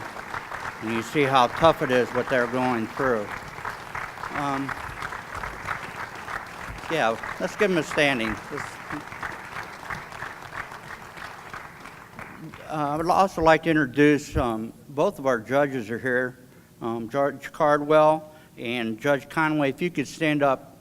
They take a lot of heat in the paper a lot of times from the comments and whatever. And let me tell you, they've both worked very hard, and they're also both working on new programs. Judge Conway's expanding his drug court, and Judge Cardwell's starting a new court called Family Dependency Treatment Court.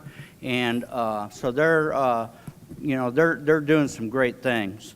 Next, I'd like to introduce to you, I'm going to give you just a very brief introduction to, and it'll be very brief, to Ashley Morrow. If you want to come up, Ashley's going to just take a few minutes and tell you her story, and we appreciate, we know it's difficult, and thank you very much for doing this.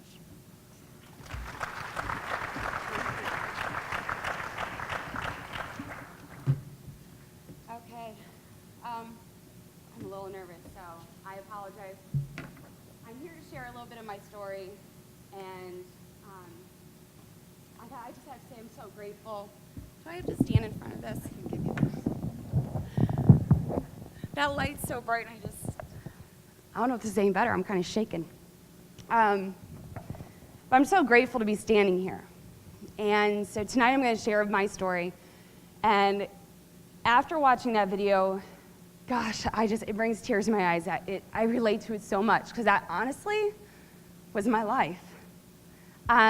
And that's been about 10 years ago, by the grace of God. I'm from Norwalk. Thank you. I'm from Norwalk, born and raised here. And I was raised in a family by my mom mostly, and I have 3 brothers. And we actually originally lived in Greenwich, and we moved up to Norwalk probably, I think by the time I was in the 4th grade. My mom, she's a wonderful woman, and she's a strong Christian woman. So I was raised in a family with a very strong faith in the Lord. And so we went to church every Sunday, Sunday morning, Sunday night, Wednesday night. I mean, that was what our life revolved around. But on the flip side, I had a father who was a drug addict and alcoholic. So my life was really split, and it was really chaotic at times, very dysfunctional. But my mom did the best that she could to hold our family together and keep us strong and keep our faith strong and keep us positive. And it was a real blessing. It was a great foundation that I needed for my life later on that I'm extremely thankful for. Shortly after we moved to Norwalk, my life kind of fell apart. Our family fell apart. My parents got divorced, and about the same time they were getting divorced, my dad was being sent off to prison for a large variety of charges, a lot that included drugs. So at the age of 13, my life severely was altered. And I just remember being really affected by that. I was really angry. I was really upset. And I think that's when my downward spiral really started. I had a lot of emotions I didn't know how to deal with, and I didn't process them all very well. I also was a young girl who struggled really badly with my self-image. I was very insecure. I never felt I was good enough, I was pretty enough, I was thin enough, and I was just so desperate to be loved. So I had these empty places in my life. I had these broken places, and I think that's what really fueled my addiction once I got started. I did well in school for a while, and then probably by the time I was 16, I really became rebellious, and I started acting out. I quit all sports. I was really active in volleyball and basketball and all sorts of things, but at that time I just quit everything. It wasn't fun anymore, and I just wanted to have fun. And I started drinking a lot, started smoking pot, just like in that movie that we just saw. Those are the things that I started out with.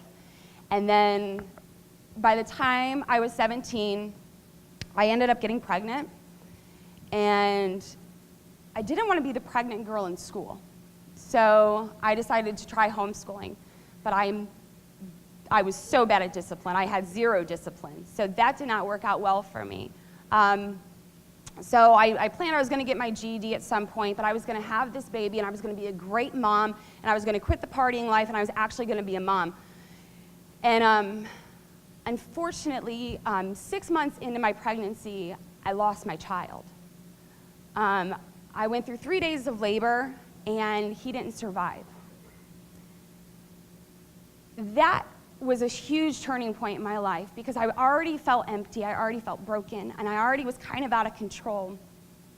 And then to lose my son absolutely devastated me.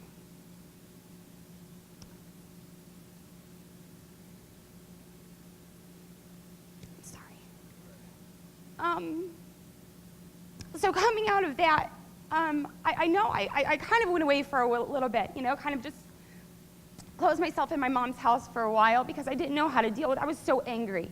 I was angry at God. I was angry at everybody around me. And so, but once I emerged, I was on a goal. My goal and my mission was like to not feel. I don't want to feel anymore. Tired of feeling empty, tired of feeling broken. I'm tired of not feeling good enough, not loved enough. I'm tired of feeling everything. So I started going back out again. I started drinking more, partying more, and it wasn't too long before I was at a party with some people, and they crushed up some Percocet. And I'd never seen it before, never did it before, but everybody grabbed a straw. And I'm like, well, I didn't want to be the one left out. So I'm like, acted like I knew what I was doing, and I did it. And it was in that moment, that feeling, I was like, I found it. This is what I've been looking for. This is what I wanted. This is what I've been searching for. And I was off. And that controlled the next few years of my life. It became a waking up every day. Every day was just searching for that next pill. And it wasn't too long after that it was Percocet, and then it was Oxycontin, and it just wouldn't stop. And my every day, my every moment was, how am I going to get it any way that I can? And my life started getting really out of control.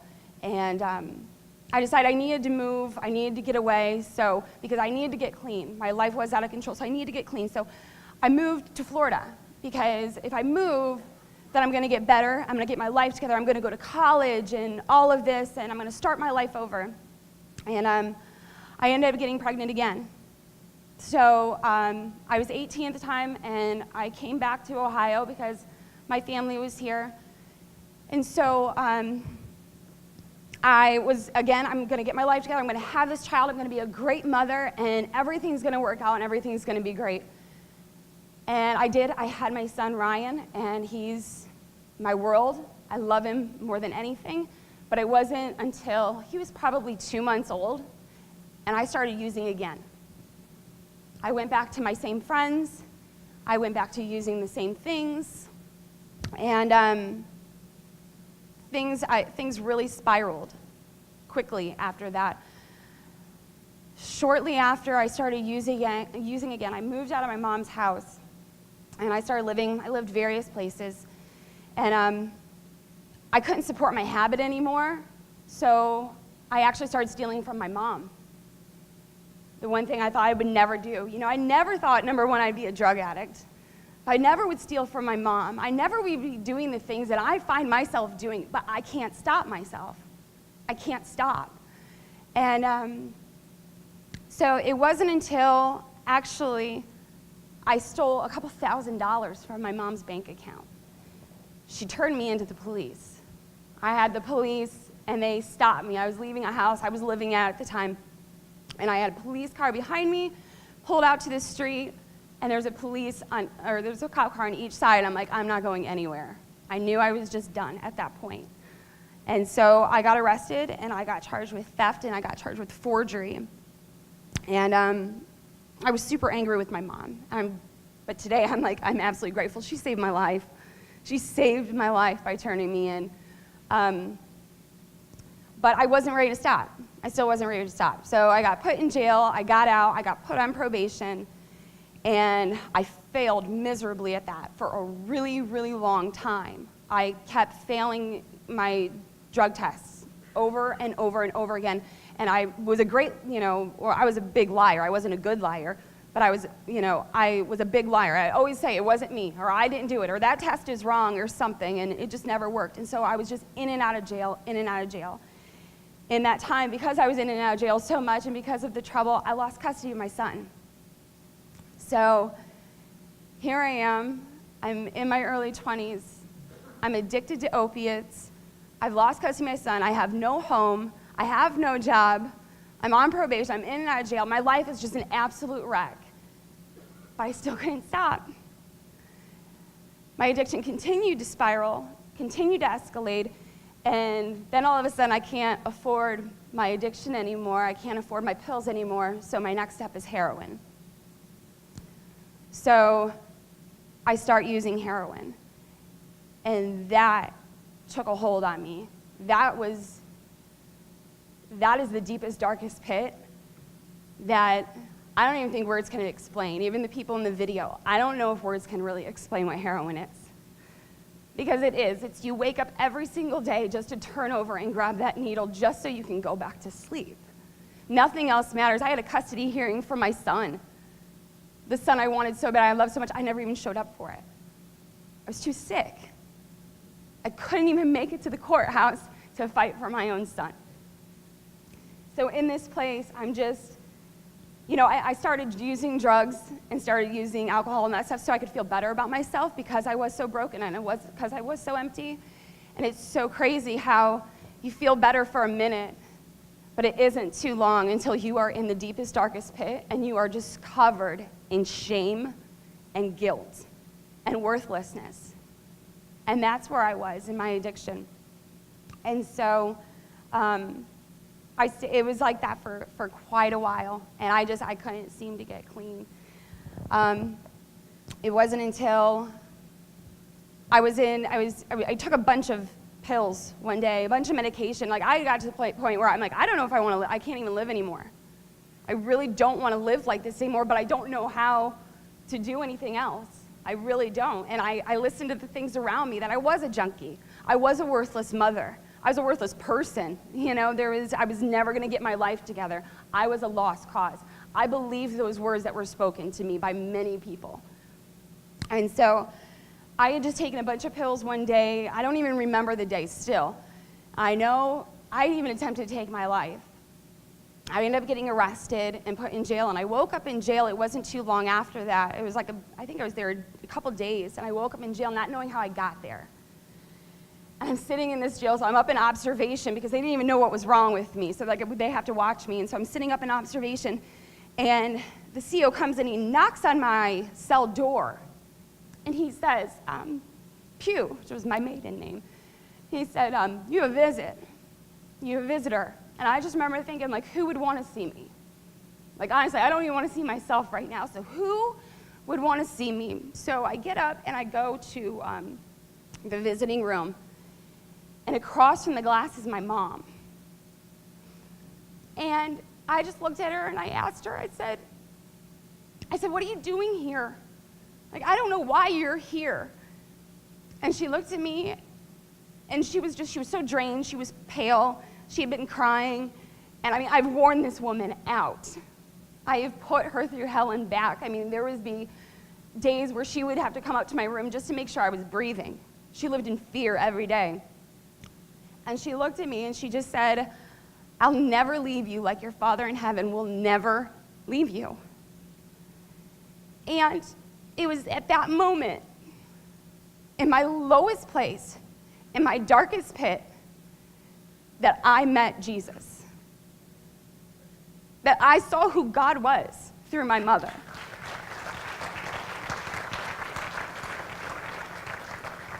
And it was at that moment where I said, I'm done. And I was serious. And so they worked with the judge, and instead of giving me jail time, they gave me treatment. And I went to treatment, and treatment changed my life. It really, really did. They took me away, and they put me in this place and away from society, away from everything and everybody, and they pulled me apart to my core. So I could actually heal in the places that I've been trying to cover up or trying to heal and fix myself that I couldn't. And they actually, I felt things that I haven't felt in years. I experienced things. I learned that it was okay to feel. It was okay to go through things, and I wasn't going to die. And I learned so many tools and so many ways that I had no idea that I could live this way. I had no idea I could be happy without using something. And so it was a life-changing experience. It was a life-saving experience. And I came back, and I'm so grateful for it. I'm so grateful because my life has never, ever been the same. I had the most amazing people pray for me and support me. I had my mother. I had the Hinces. They are I had some people in the community that rallied around me that spoke life into me when I didn't have life. They were shining a light in my darkness because I had none. They were telling me I was worth loving. They were telling me that I had purpose, that I was better than what I was doing, and that there was hope for me. I didn't have that. That is the importance of community. To be light for people that can't see light. When they're surrounded in darkness, they need light. They need to see that they have worth, they have value, there is hope for them. They're not just a junkie, they're not just a throwaway, it's not that they have no worth.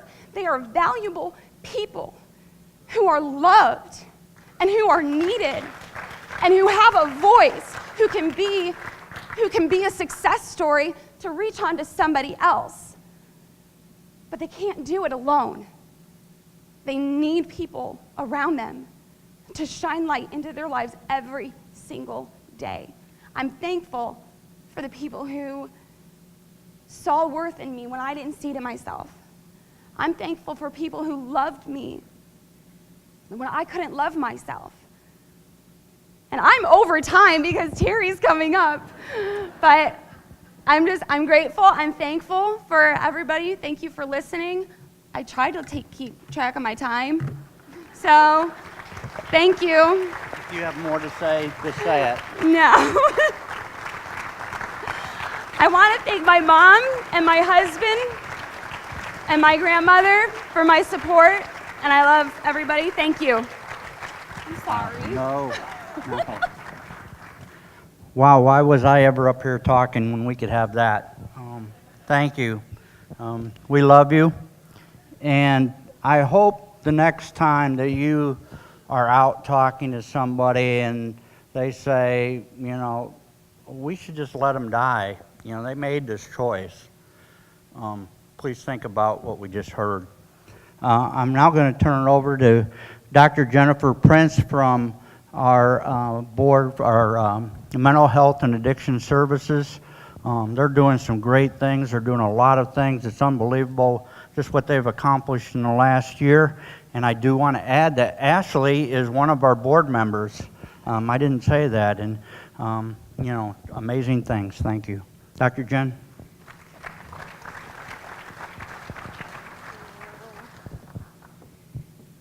Thank you, Terry. Ashley, wow. Thank you so much for sharing your story with us. It's so courageous, and you really are a blessing for us to be on our board, so thank you so much for doing that for us tonight. Definitely. So I just want to, I'm going to be really brief. I'm just going to talk to you a little bit about what we're doing at the board to help fight this addiction epidemic. And I say addiction because even though we're talking a lot about opioids, addiction is prevalent. We're seeing heroin, or not just heroin, but cocaine, you know, methamphetamines, alcohol. No one's talking about alcohol anymore. Alcohol is still a very real problem.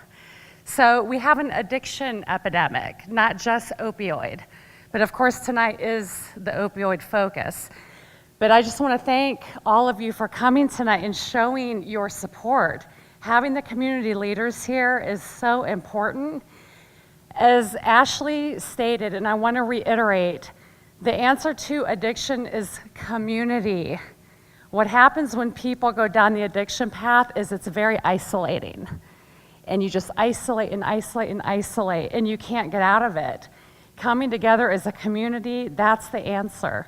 So it takes events like this with everybody coming together to make a difference. And so thank you so much for being here.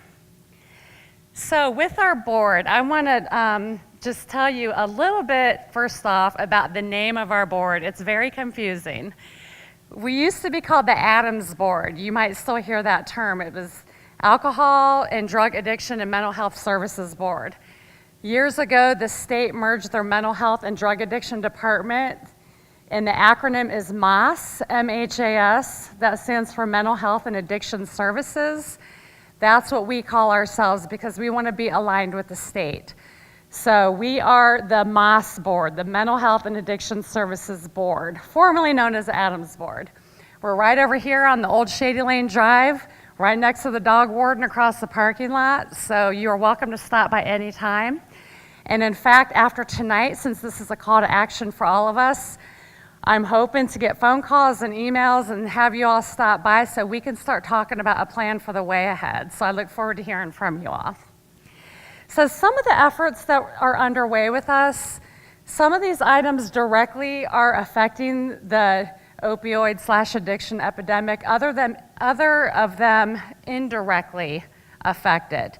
But the bottom line is we are joining forces with agencies and partners to directly or indirectly make a difference to fight this issue that we're dealing with. One of the biggest efforts underway right now is called QRT, the Quick Response Team. This is underway in such areas like the Cincinnati area, and it's shown to be very effective. We're working with the Huron County Sheriff's Department. I see Sheriff Corbin back there. Thank you for coming, sir. We have the Norwalk PD is working with us, 2 of our local treatment agencies, and peer support recovery specialists.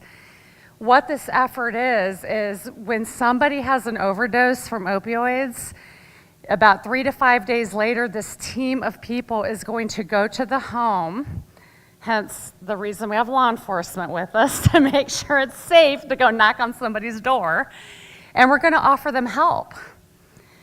And apparently this type of program is really being successful because who just shows up at your house and says, hey, I care about you, and we're here to help link you to services if you're interested.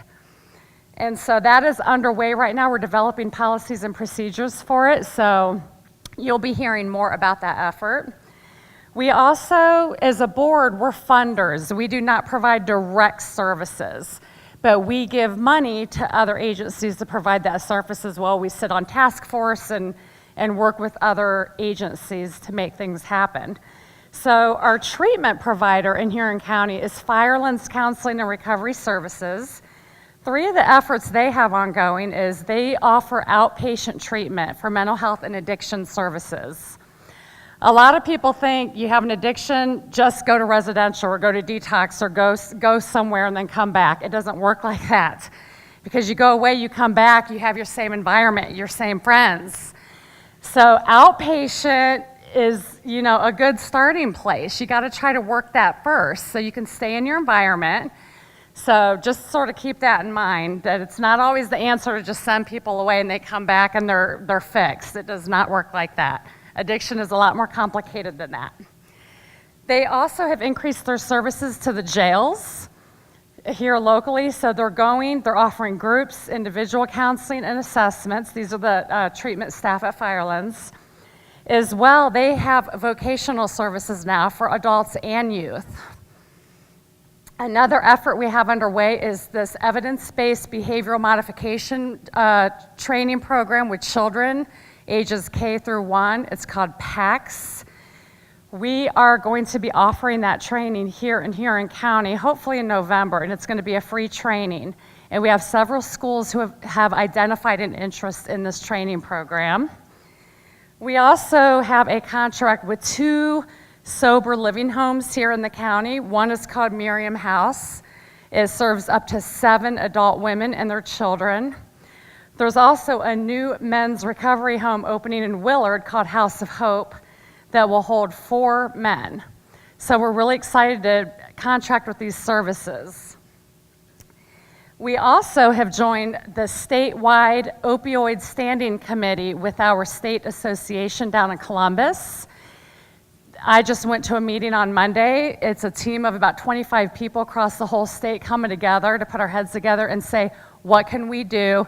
This is a crisis. We have to take action. So I'm really looking forward to what's going to come about with that. It just started. Our mental health board is undergoing an accreditation process called COQ, Culture of Quality. We just went through that about 2 weeks ago. Our state association came up from Columbus, and they are evaluating our board's policies and procedures. We'll find out next month if we got our 3-year accreditation. But basically this process is holding us accountable to the public, and it's enforcing policies and procedures and professionalism, and that's what we do at our board, and we want the public to know that we take what we do serious. So this accreditation will really help with that, so we're really excited about it. We also are having a 2-day strategic planning session with our state association in about 2 weeks. They're coming up from Columbus to meet with our whole board and our board staff, and we are going to map out for the next 2 years what our focal points are going to be and how we're going to strategize on some efforts so we can really continue making a difference in the county. I personally just signed up for project leadership for Huron County, so I'm on that this year. And I see a lot of my classmates out there. Thank you so much, Ryan, Darla, and others for coming tonight. This is a way for me, because I just moved to Norwalk in October. So I am still getting to know the community. So this is an opportunity for me to get out there, network, meet people, and help spread the word about what we do and find out how we can partner with agencies and organizations to make a difference in our community. So I'm really excited about that. Also, our board sits on a Northwest Collaborative.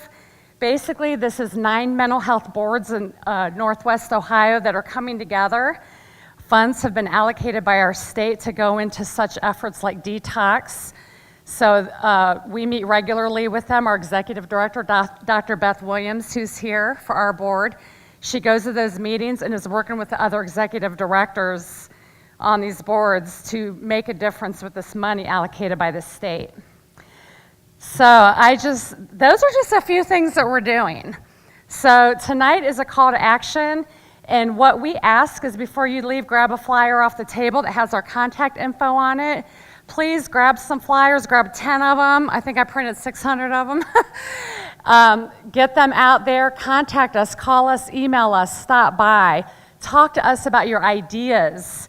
The more innovative and creative, the better. We want to hear from you about what you think needs to be done to make a difference to tackle this issue that we're having. So thank you for the opportunity tonight. Thank you again for being here, and it's really wonderful to see you all. Thank you. Thank you, Terry. Thank you, Dr. Jen. They're doing great things. One other person I want to introduce to you, Michael Leonard. Could you stand up? Michael Leonard is here. He is the director of Teen Challenge down in Willard. Just an amazing facility that we have right here in Huron County. Thank you very much for what you do. I told you that a group of us got together a little over a year ago and we're trying to figure out how to get some of these tools in here and how we were going to get help for people, and we were spinning our wheels for quite a while. And then all of a sudden, what I call a combination of angels and heroes came to Huron County a few months ago. I'm still not sure how it happened, but they walked into our lives. It's the good Lord, that's right. The good Lord blessed us and sent some people to help us. And we got some people that are living right here in Norwalk. Some of them have been here for a while. Some of them are new to Norwalk. And we have some other people that are just helping us from around Ohio. We have a whole big group of people right here that just keep coming to Huron County and blessing us. And I can't say enough. I can't say thank you enough to that group. But I'm going to give a couple gentlemen an opportunity to come up and introduce themselves. I can't give you a proper introduction except to say thanks for being the angels and the heroes to our community. And I know you've only just begun, and we're not going to let you go. And so if Michael Pack and Denny Wilson could come forward and say a few words, please.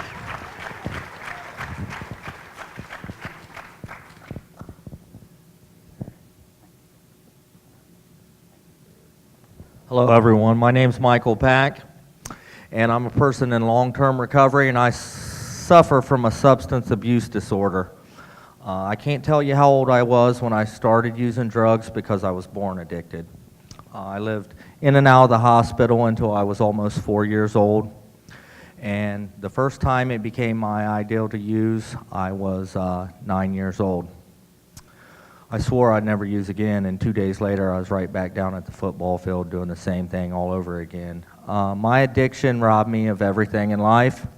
You know, I'm the person that nobody ever believed in, what you could call a born loser. You know, I never got in a serious relationship with a girl because I got into using and abusing drugs and alcohol before then. I made my first successful dope run to Florida when I was 12 years old, and about the same time I started getting incarcerated and suspended from school from truancy and put in programs like occupational work education, occupational work adjustment. By the age of 16 years old, you know, I never participated in homecoming, prom, anything like that. I found myself on the streets, kicked out of my home, and to this day, I don't have a relationship with my biological family. Most of them suffer from alcoholism and addiction. And just to give you guys a little family history, both of my grandfathers died before they were 52 of cirrhosis of the liver. My mom is currently actively using, and my dad qualifies for the program of Alcoholics Anonymous. But I have 13 aunts and uncles, one who is HIV positive, and that's on my mom's side. And on my dad's side, I have 9, and I have 71 first cousins. And besides my little sister, who got clean this year, I'm the only person that's clean in my family. I was the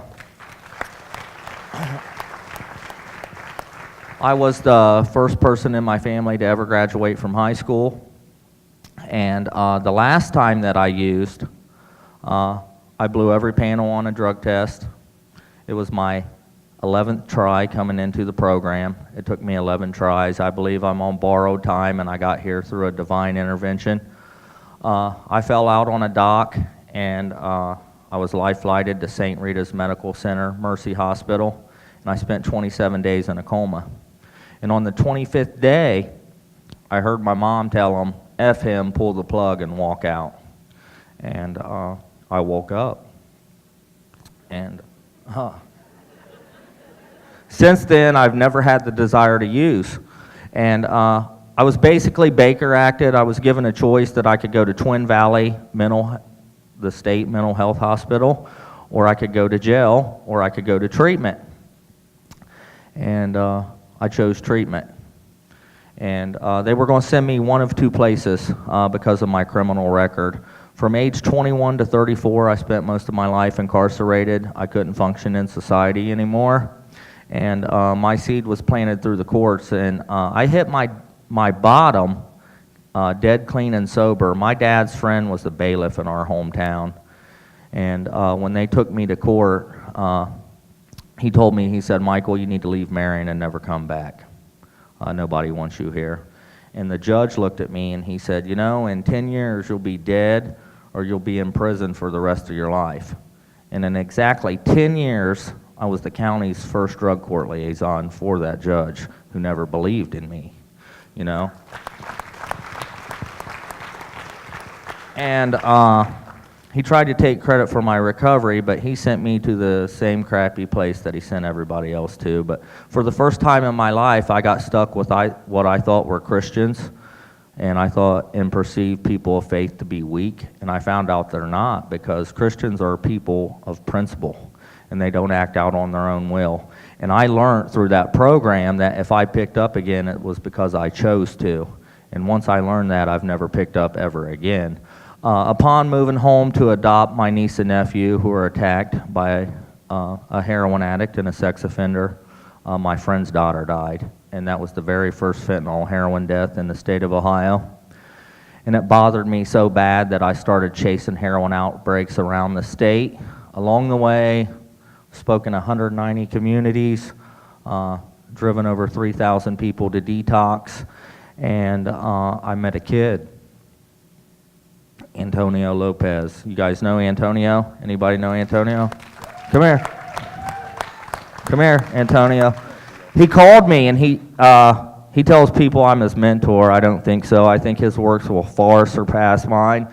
But he called me, and he said, hey, Michael, there's this mom. She's in trouble, and we need you to come to Norwalk, Ohio. And I was like, sure, I'll come. That was in, I believe, March, and her name is Kim. Come up here, Kim. Come on. Kim advocates for families of addicted persons, so no one has to go through what she went through. And we came to a rally here at the Norwalk Middle School to help Kim. And I got asked while I was here if I would move to Norwalk, and here I am.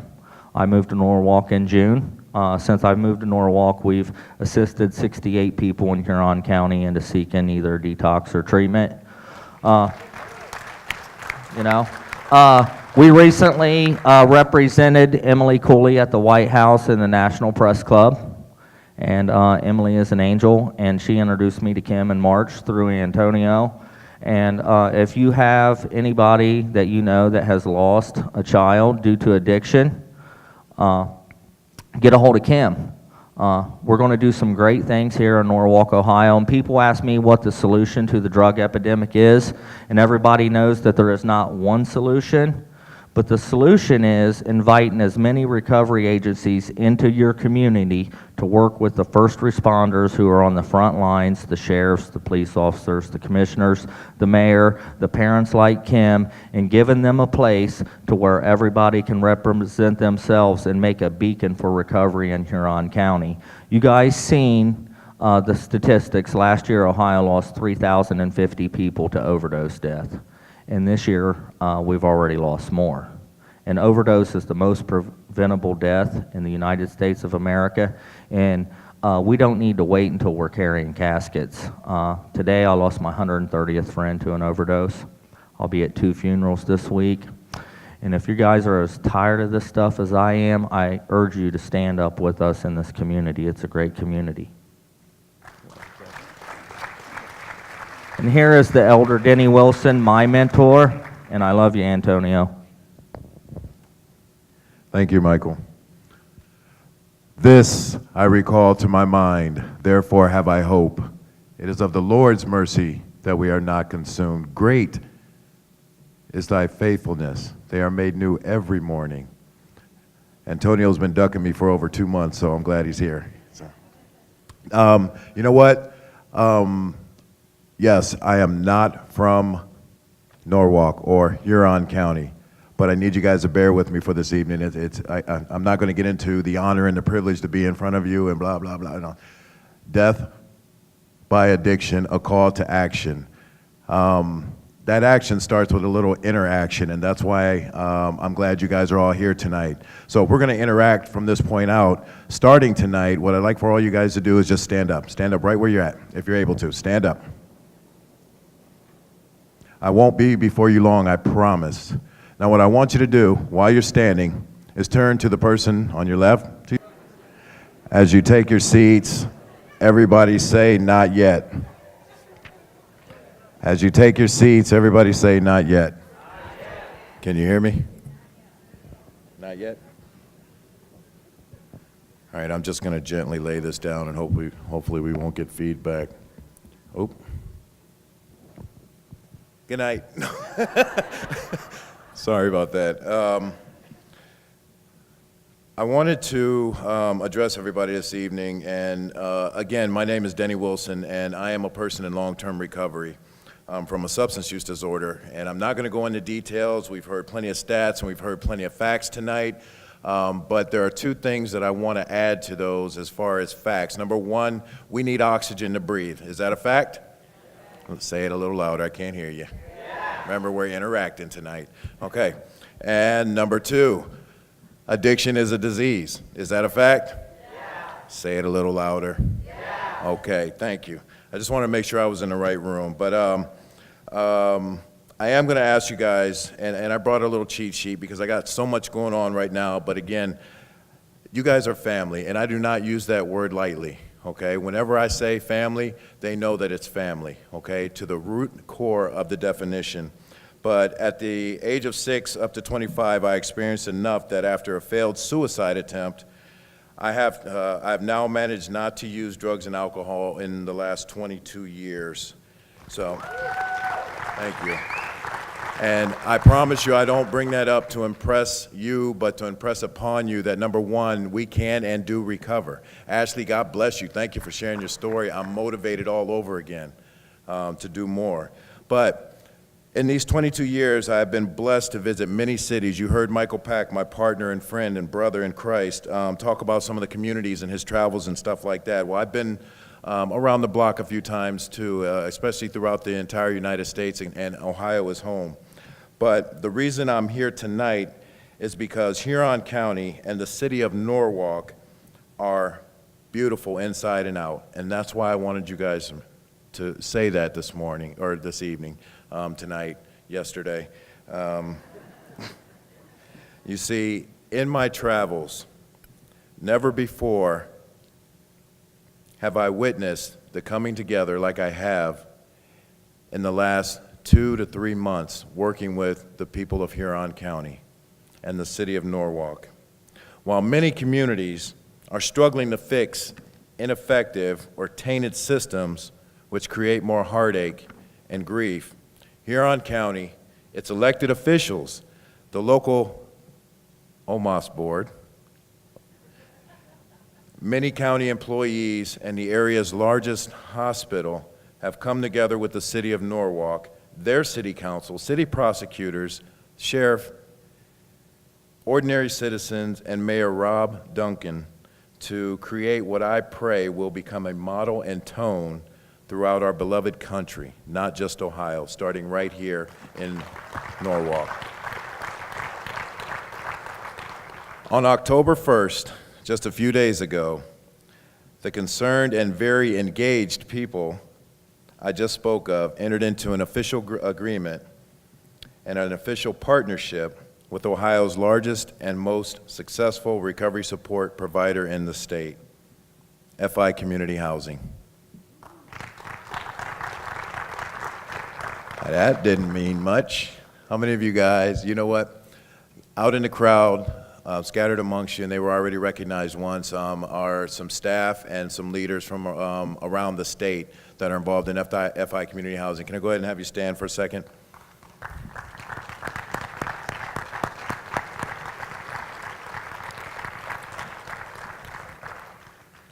As our relationship matures and progresses, you'll learn a little bit more about FI Community Housing. Please remain standing. I'm going to go ahead and read the mission, or state the mission statement and vision statement.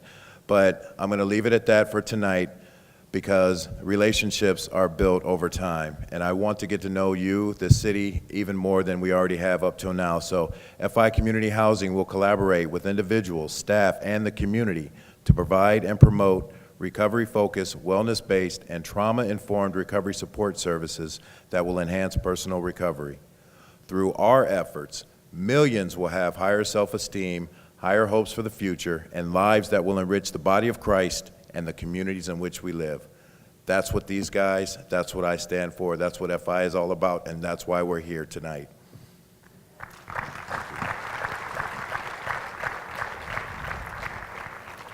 Those that stood, just like those you depend on to make decisions for your health and safety, to work hard to ensure that we work hard and are planning to work even harder to ensure that not one more individual, family, or this community experiences another overdose or another overdose-related death.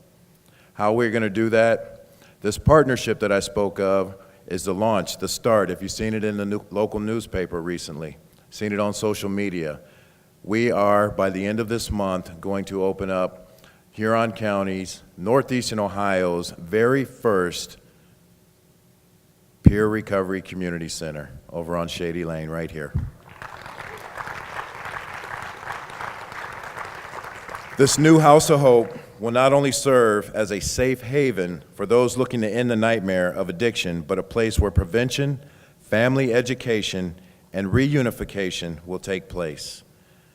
You've heard speakers before me talk about the importance of having a place to come home to, that recovery hostile environment. It's not a magic bullet. Some can go off to treatment. Treatment is a part of it. It's a gateway to long-term recovery. The results that the individual wants, that this community wants, that your family members and your loved ones deserve, happen in long-term recovery. The Huron County Peer Recovery Community Center is going to help assist in that long-term recovery.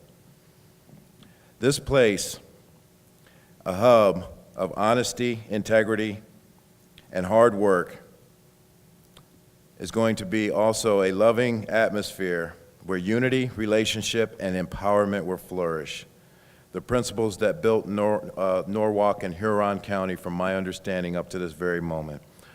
I'm standing here before you tonight to let you know that yes, we are going to get this done. There are enough people in place right now that have already came up with the plan, got the idea, and hired and contracted and provided or partnered with some of the most incredible people around the state. Within those walls, we're going to produce the results that the community really wants. But we need your help. It's not so much to have a physical building and not be able to turn the lights on a regular basis. It's not so much to have enough people in place to serve those that might come through the door.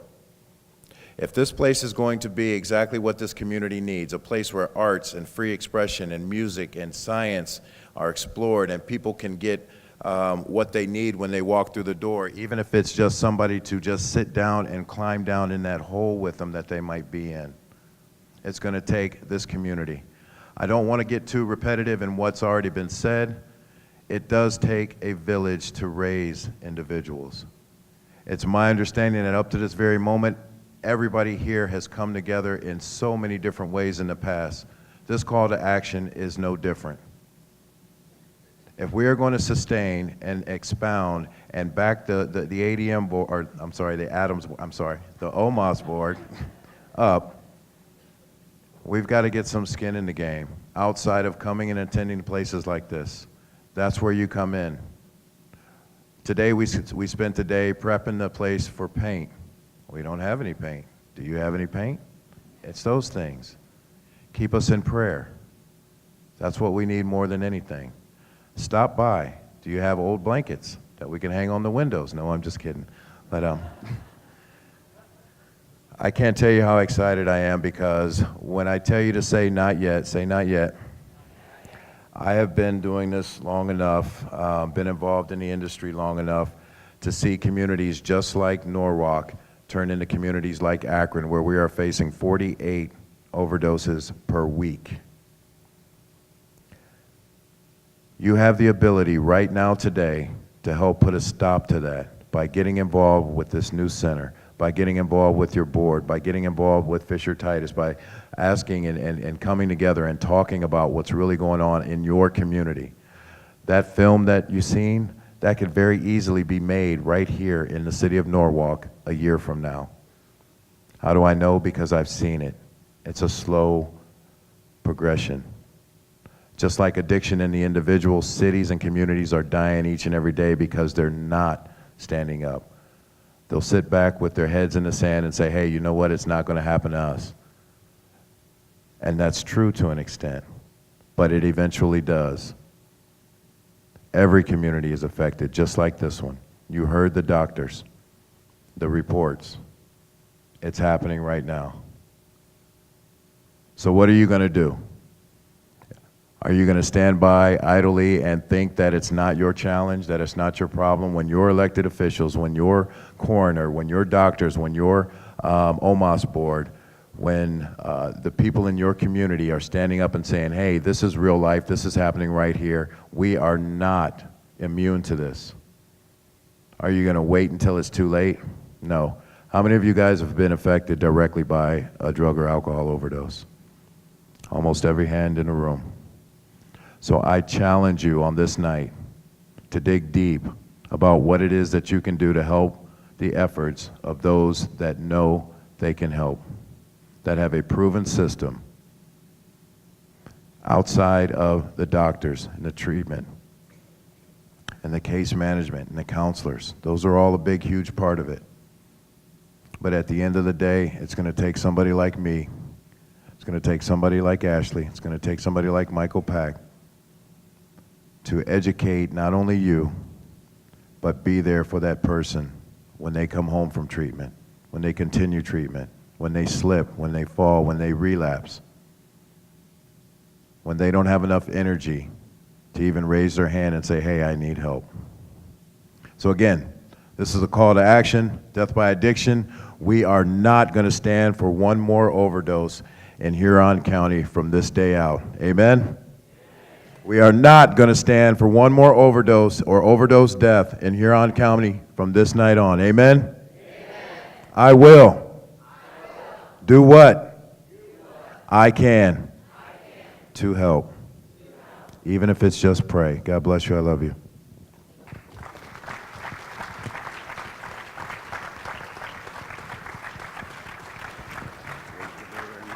I'm just going to close it with Denny kind of closed it for me.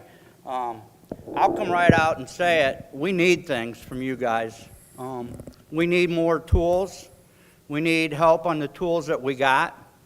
We need your support. We need your ideas.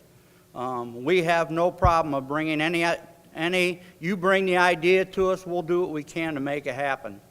It's going to take a lot of work. It's going to take a lot of time. It's going to take organization. It's going to take money. But we want your groups, your organizations, your cities, your villages, your townships, whatever. Tell us what you need. Tell us how we can help. And we're going to try to make it happen. We dream big, and we don't want any more overdoses. We don't want any more deaths. And by the grace of God, we won't. Please take contact information out there. The MHAS board, God bless them, has said we're the people to come to if you have ideas, if you have questions, if you have anything you want done, come through us and we'll help you. The commissioners are the same way, Fisher Titus, and the new Huron County Recovery Community Center needs you, needs your help, whether it's furniture, a new stove, whether it's a money or time. They need you. We need you. Hopefully you learned a little bit about today. I want to stress that there's 4 different areas that we look at. One of them is promotion and education. We hope we did something with that tonight. Don't forget, this whole thing is recorded, and we can pass this information on to any organizations, any schools, anybody that wants to see it. We have it. We want to get the information out. Second thing, prevention. We have not done enough in Huron County for prevention. MHAS board's got that new PACS program for kids. We have some people in Bellevue that are willing to come talk to your kids in your schools. I'm challenging you and your organizations, whether it's a school or whatever. If you don't do anything, things aren't going to get better. We're relying on you to do it. We'll help you, but you have to come to us because we can't do it all. I think if I watch one more documentary at home, my wife's going to take the remote control away from me. And we're spending a lot of our time, but we're willing to continue to do that. But I cannot tell you enough. We need your ideas, your help, your involvement. Tell us what you want, and we're here to do it. I thank you for being here tonight. Pick up the information as you go out. If anybody hasn't signed a paper so we know who is here tonight, please do that. We're here to help you. If anybody wants to stick around for a little while, ask questions to Denny or anybody that was here, has any ideas, wants to talk about them tonight, we're here. So thank you for coming, and I really appreciate you all being involved. Thank you.